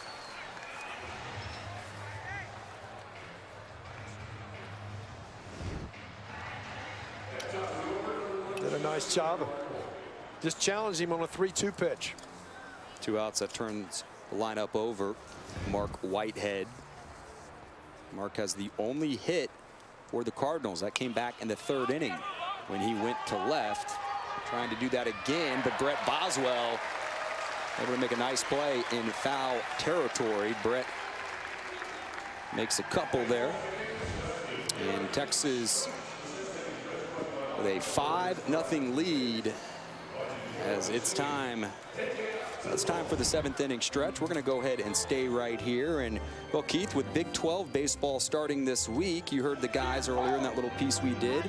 Big 12 baseball is one of the best conferences out there, if not the best. And there are some teams that are already looking really good outside of Texas. And for more on that, we're going to welcome in Dustin McComas, who I've known for a long time, and Dustin knows about as much about college baseball as anyone out there. He writes for orangebloods.com and also now for d1baseball.com. And, well, Dustin, first off, welcome to Longhorn Network. Well, thanks for having me, guys. And coming from you, who I think is one of the biggest baseball nerds I know, to say I know a lot about the game, I appreciate that. Well, I'm a geek. You just do a much better job of actually covering it. So I want to go and start, because you were in Houston at the Classic. Yeah. We didn't go this year. What stood out? Who stood out? LSU, I don't think anybody's too surprised about that. No. I mean, they've got some thump in the middle of the lineup. Alex Brigman, their shortstop All-American, looks like an All-American future first-round pick. Their talent really stood out. What stood out kind of in a negative way to me was Houston.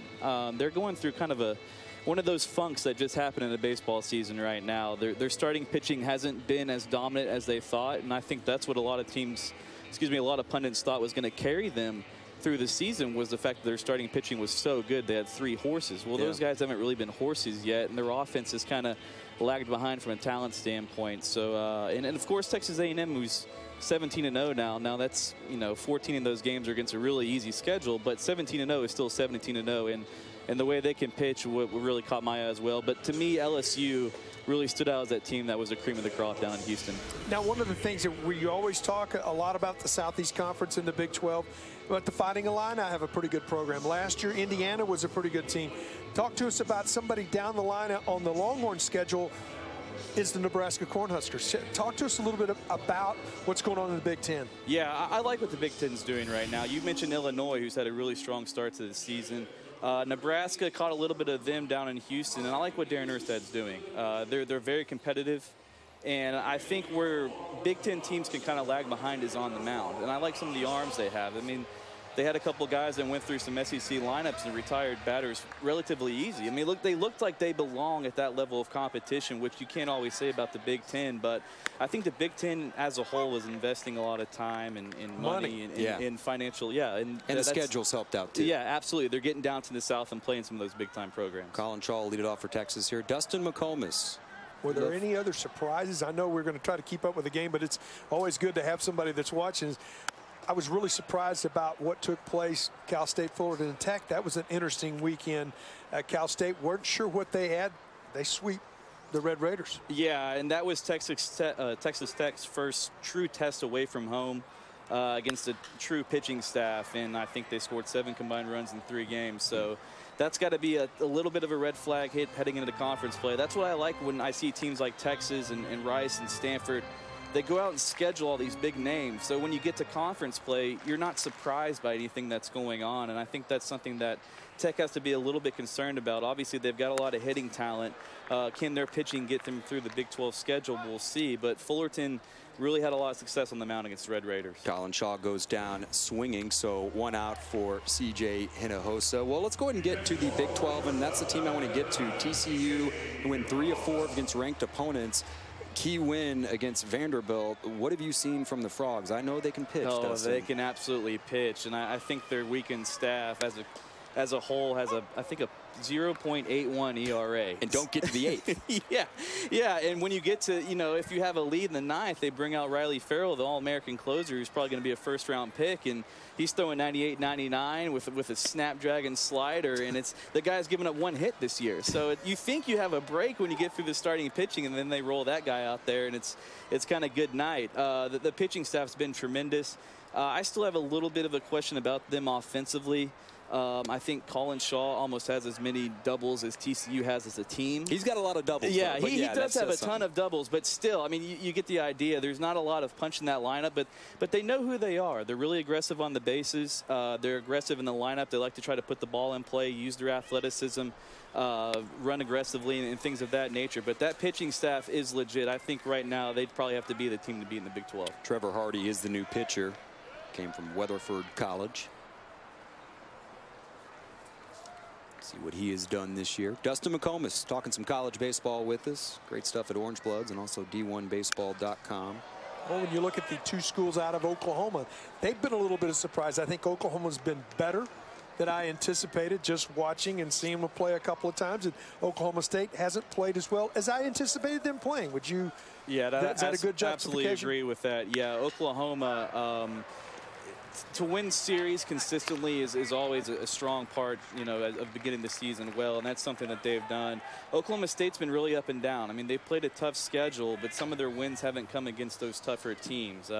They've lost a lot of tight games, and they've just been really inconsistent offensively. It just seems like they have some punch in the middle of the lineup, but the parts surrounding that part of the middle of the lineup haven't been as productive, and the pitching staff's been good, but it kind of lags in the back end of the rotation of the bullpen. So they're a team, I think, that's really trying to figure themselves out right now and just been pretty inconsistent heading into.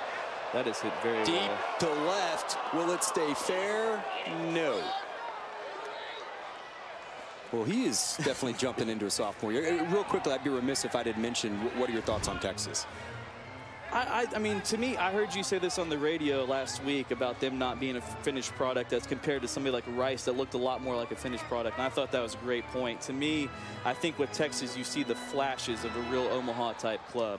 I think this is one of the most talented lineups Augie Garrido's had 1 through 9. Now, part of potential is that has to be realized. But I think you can see the talent 1 through 9. There's not an out in the lineup. I mean, when these guys get going, when Hinojosa gets going, we know he's probably going to end up at 300. When Gerwitz gets going, he's probably going to raise that average 100 points by the end of the season. When those guys really get going, they're going to be a tough lineup to handle. I think the really question for them is, can they really establish the back end of that rotation behind Parker French? He's been saying that all week. Yeah, Chad Hollingsworth, we've seen what he can do in the postseason. Casey Clemens is really still trying to find that breaking stuff. I mean, with these new baseballs, guys, you can't be a 2-pitch guy and not have that mid-90s heater. I mean, you've got to really, really, really command well, because those mistakes end up as home runs now, and that's not something that happened last year. Take a look at Casey along with Parker and Chad Hollingsworth. 2 of those guys we've talked about, Casey and also Chad, really don't seem to be 100%. Will this one stay fair? Yes, it will. Trace Barrera with a solo shot, his 4th of the year, and the Longhorns are up 6-0. Got a breaking ball here, Kevin. It stayed in the middle part of the plate and stayed down. Barrera stayed on it, kept it fair. When you stay down and through the baseball, the ball stays fair. Watch where this location of this pitch is in. Got his hands in and kept it fair going down the line. Watch his hands come in right here. They come right into the inside, and he gets good extension on it. That is a quintessential home run swing right there. Not that he was trying to hit a homer. You're always trying to hit it hard, but that full extension tells you the difference. Dustin, where does he rank with some of the other catchers nationally? Oh, I think he's got to be, in that top tier of catchers. I think scouts look at his power and kind of salivate. And I think what's been most impressive about him is he feels like such a more complete hitter this year. Yes, he does. Can we go back to back to right? Going back, it's gone. Back-to-back homers for Texas. Brooks Marlowe gets in on the act.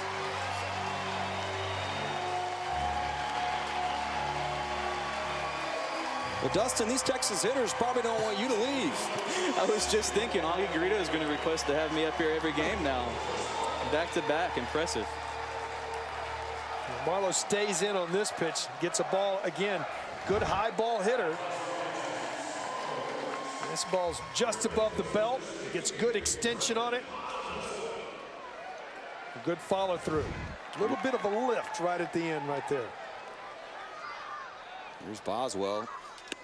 He really got it started for Texas. A double in the second as we take a look at almost a free taco. Well, somebody made a nice catch. But it's in the bullpen.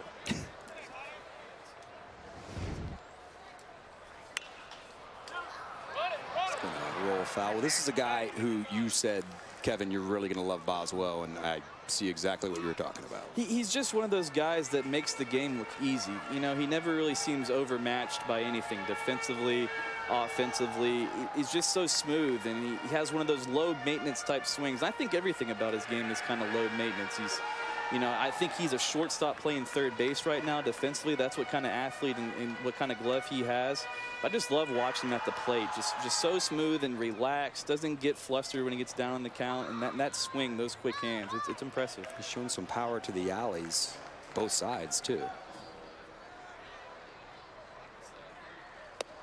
0-2. You would think if Hinojosa goes pro next year that Brett would probably move over and be the shortstop. Yeah, that would make the most sense. Although I think Joe Baker is a guy, that glove is. I'm hearing that. that glove is can be something special. But yeah, it would make sense that Boswell be the guy if CJ goes pro. If you had to rank, it's this ball. I think we'll drift into the stands. If you had right now, in your opinion, the 5 best teams at this point of the season in the country, who would you think they are?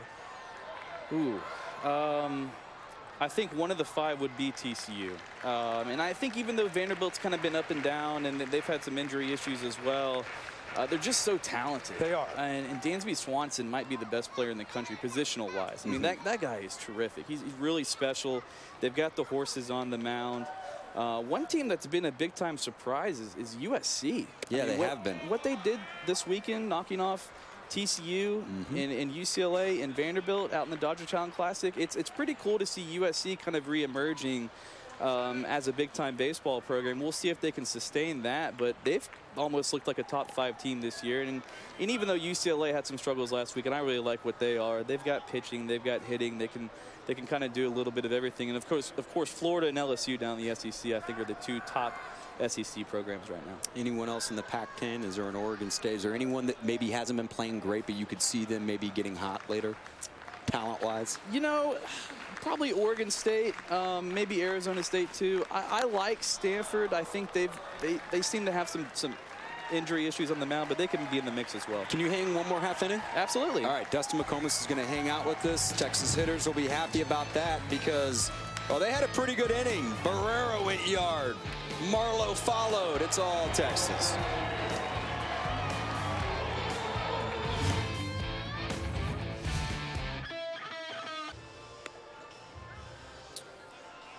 Texas leads Incarnate Word 7-0. We have played 7 innings. Ty Marlowe will be the new Texas pitcher. Welcome you inside the booth. Kevin Dunn, Dustin McComas, Big 12 writer for D1Baseball.com. Great site if you have not checked it out. And also Keith Moreland, of course. And, well, let's go ahead and get to West Virginia because Texas has the Mountaineers coming up. What can Texas fans expect to see from them? They're competitive. And I think they've kind of been a pleasant surprise since they've joined the Big 12 in terms of how competitive they've been. I think they've done a good job of getting talent on that campus. They've got, I like their starting pitching at the top. Their first 2 guys, they're going to come at you. They're going to throw strikes. They're going to make you put the ball in play. It kind of falls off after that. They've had a little struggles with that 3rd rotational spot and also when teams get into that bullpen, they have success as well. And it's tough to really gauge their hitting because they play in such a small park that sometimes the numbers get inflated a little bit. But they do have a couple guys in the middle of that lineup that do have some power potential. So I think, to me, they're going to be a competitive, scrappy club that's going to make you put the ball in play. And they can compete to be one of those middle-of-the-pack Big 12 teams this year. Ty Marlowe making his 2nd appearance, his first one, had a little groin issue. And coming off of the Tommy John, everyone, I think, in the stadium thought, oh, no. The good news is that it was not season ending, but still trying to kind of work back into it. And it'd be another right-hander, Keith. It is good to see him back. I mean, you go through all the rehab, everything just to get back and be able to have the opportunity to compete. And he's a guy that, as the season goes on, very well may be a guy that you can count on to be an 8th or 9th inning guy. You always say it doesn't matter how hard you throw. It's about spotting and changing speeds, and when he's on, he does that. Nice Bugs Bunny, Dustin. Oh, yeah, that changeup, he really can pull a string on guys. And, you know, some people forget that Texas kind of viewed him as a potential closer last year up until, you know, they had Nathan Thornhill kind of in that role for a little bit. And then John Curtis, who had Tommy John himself, really emerged as the closer as well. But I think fortunately for Marlowe and Texas, the bullpen's been so fantastic this year. They haven't had to put any pressure on him to kind of get back and jump into the mix right away. This is Jesse Hoover.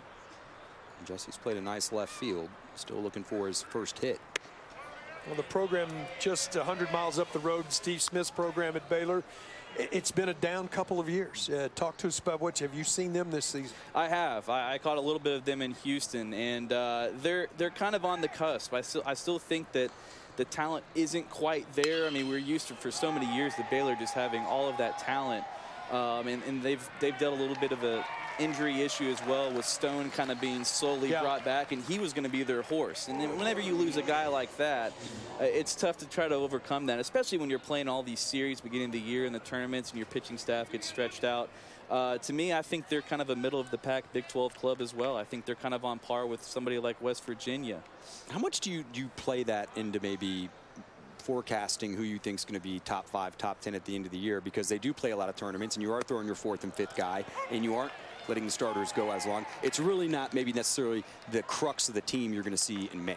Yeah, exactly. I think this part of the year is all about finding out what you have and where guys can fit in roles. And, you know, Texas, for example, they're going to let their starting pitchers work deeper in their games. They're going to figure out their role with the bullpen. You're not going to see these stretched out pitching staffs that you see in 4-game series in conference play. So you kind of have to look at the topper echelon guys of the roster and say, okay, these are the guys you're going to see every Friday, Saturday, and Sunday when you're projecting those top teams down the road.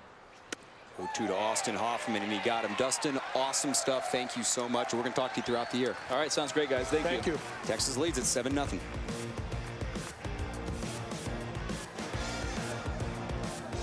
Attention.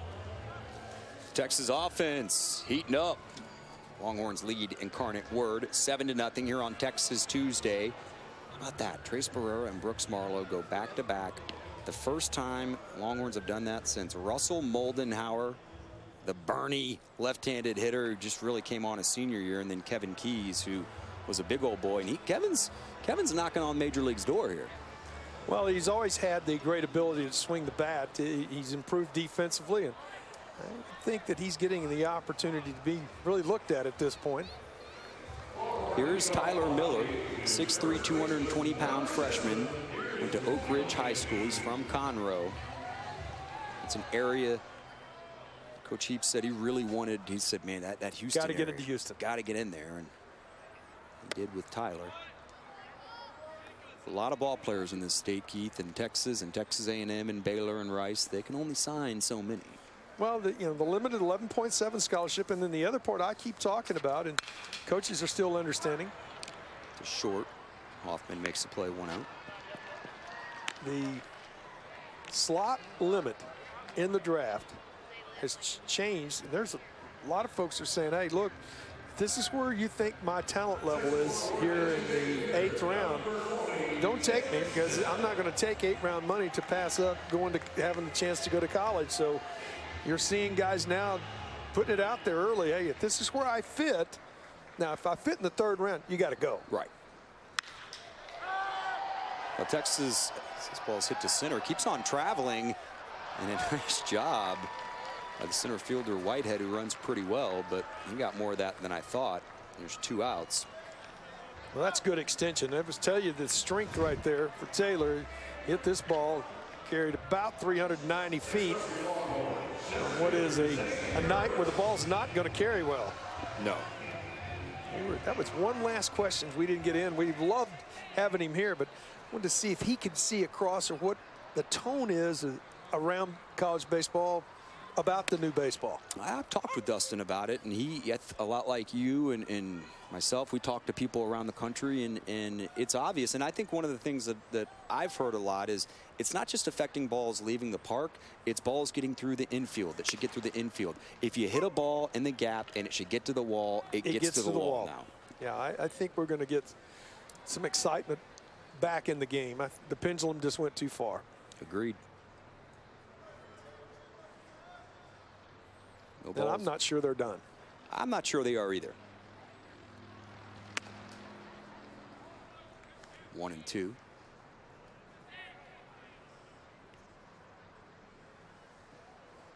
You talked about the recruits, 3rd-round guys. I mean, Texas has only lost 1 signee the last 2 years, and that was Trey Ball, and he fits in that role. He went 7th overall, and Skip and Augie said, young man, you have yourself some nice career. Anytime you want to come work out here, come work out. Yeah, there are certain areas that you just have to take the money, especially if you want to make a living playing the game of baseball.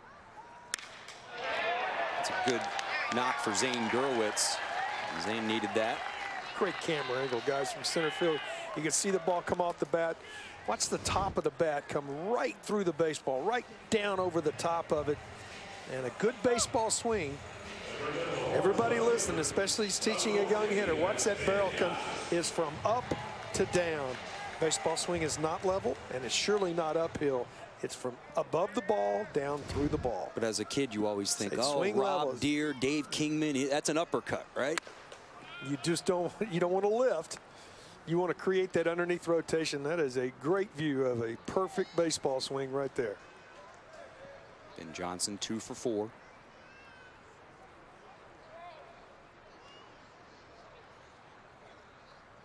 Obviously very early on, but if those numbers stick, that's All-American. All-American and also in the running for Golden Spikes.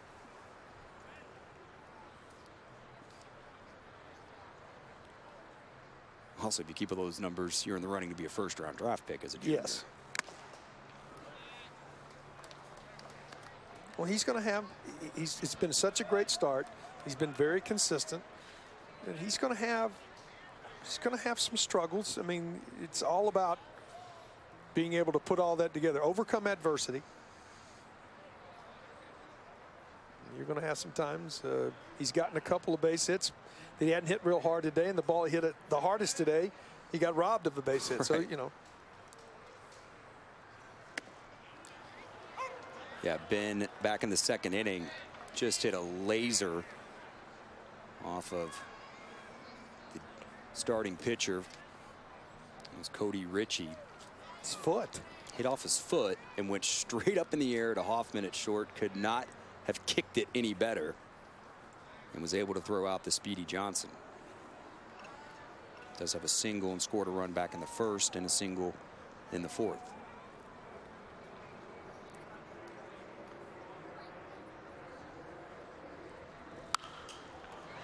Underneath this one. It's gonna reach the seats. That's when you're as a hitter, get out of here. Get out. Get out. You're hoping that it makes its way into the stands. And you're knowing that it always seems to come back. It does. It always comes back to home plate. I don't know about you, but I'm really looking forward to the weekend. I can't wait. We'll have Zeke with us. We have a three-man booth for the weekend. I'm looking forward to conference play underway. I should have some good crowds. The weather's going to be magnificent here in Central Texas. That's what I've heard. I'm hoping. Gets under it again. It's going to reach the seats. Yeah, we're going to have three-man booth. I'm super excited. I get my 2 Longhorn All-Americans, and Keith and also Greg Swindell, and it's Big 12 play. Randy Mazie bringing the Mountaineers into town. I was really saw them at the Big 12 tournament. They did themselves proud. They're a team that play hard. They're a scrappy bunch. To right field. And Texas is done here in the 8th. Last chance for the Cardinals coming up. The University of Texas Baseball on Longhorn Network is brought to you by American Campus Communities, where students love living. Reserve your housing online today at livewc.com. Welcome back. Danny Heap in his 18th season as a head coach at Incarnate Word. He's on the 86 Mets championship team, the 88 Dodgers championship team. Keith thinks he's one of the best pinch hitters of that time. And, you know, I really made a mistake because I should have gone and asked for some stories about that 86 Mets team. I mean, even give me the calmest one, you know. It's not going on air. I just want it for me. Well, that was just think of it. Keith Hernandez, Gary Carter. Kevin Mitchell. Darryl Strawberry. Roscoe. Dykstra. Ray Knight. Big hit he got. Mookie. It's good to see Marlowe able to come out for his second inning of work. Facing Ethan McGill here. I really believe that this could be a real shot in the arm when you get into April. God's a veteran. He's been around a long time. Struck well. Shaw's on his way back. Can he get back there? It's over his head. McGill does not run well, but he'll be up with a stand-up double, the second hit for the Cardinals. They made a mistake upstairs. Get behind and have to come with a fastball. This ball above the belt. Great extension right there. Got a pitch from ahead.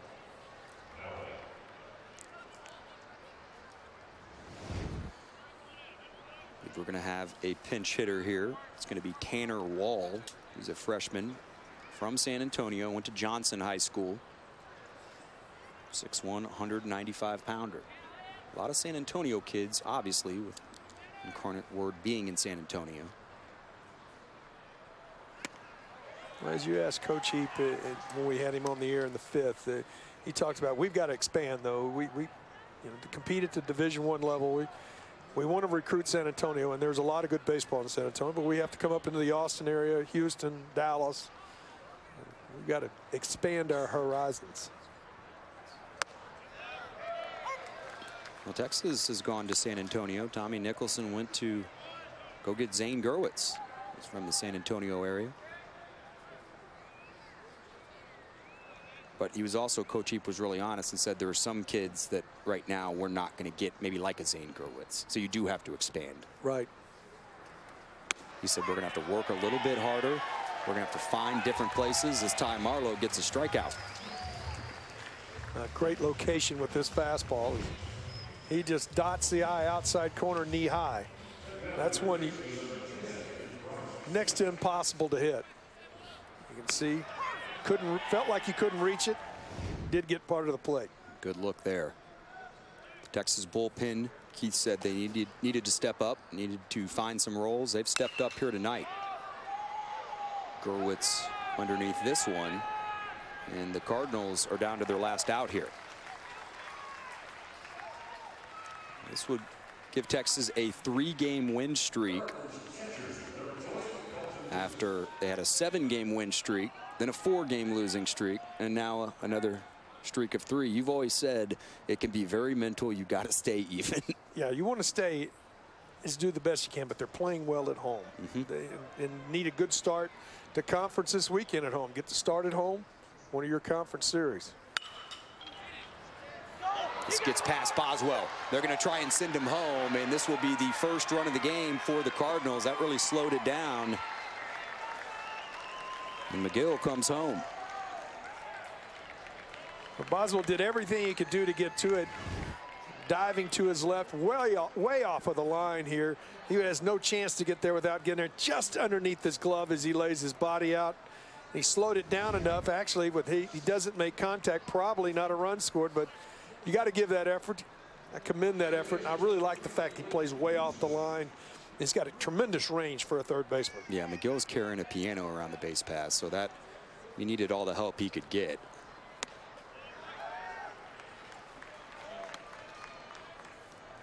This is Blake Woosley. Woosley is a senior. He's from Corvallis, Oregon, transferred from a community college. Getting an opportunity to swing the bat here. And he's down in the count 0-2.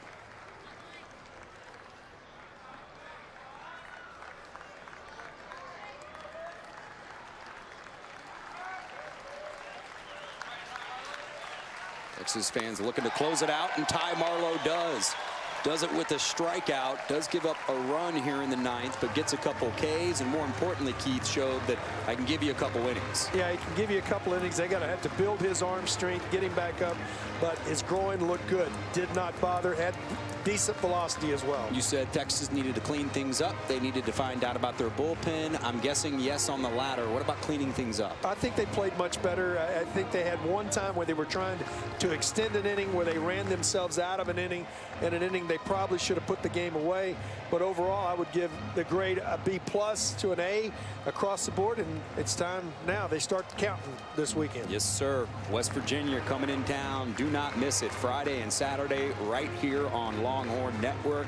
Gonna have a couple All-Americans in the booth with me, Keith, and also Greg Swindell, and we are looking forward to it. You see the final line there. Texas with 7 runs, 11 hits, no errors. And the Cardinals, 1 run, 3 hits, and 1 error. And you can see Zane Gerwitz obviously knows a lot of these guys. being from San Antonio. Well, Texas improves to an 11-6 on the season.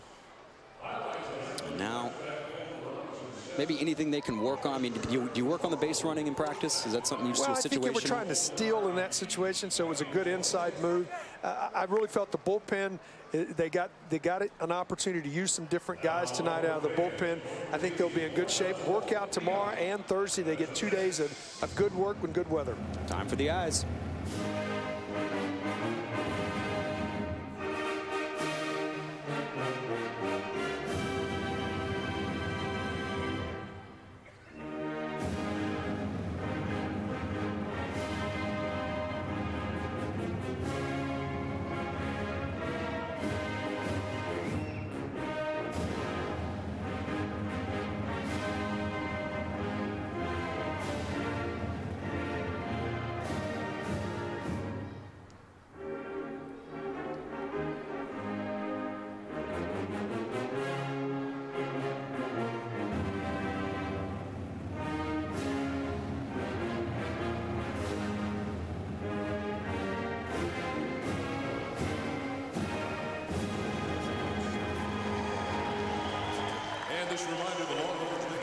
Once again, our final, Texas 7, Incarnate Word 1. Be sure to tune in to LHN Friday at 6 as Texas baseball hosts their first Big 12 series of the season against West Virginia. Coming up next, it's Longhorn Extra.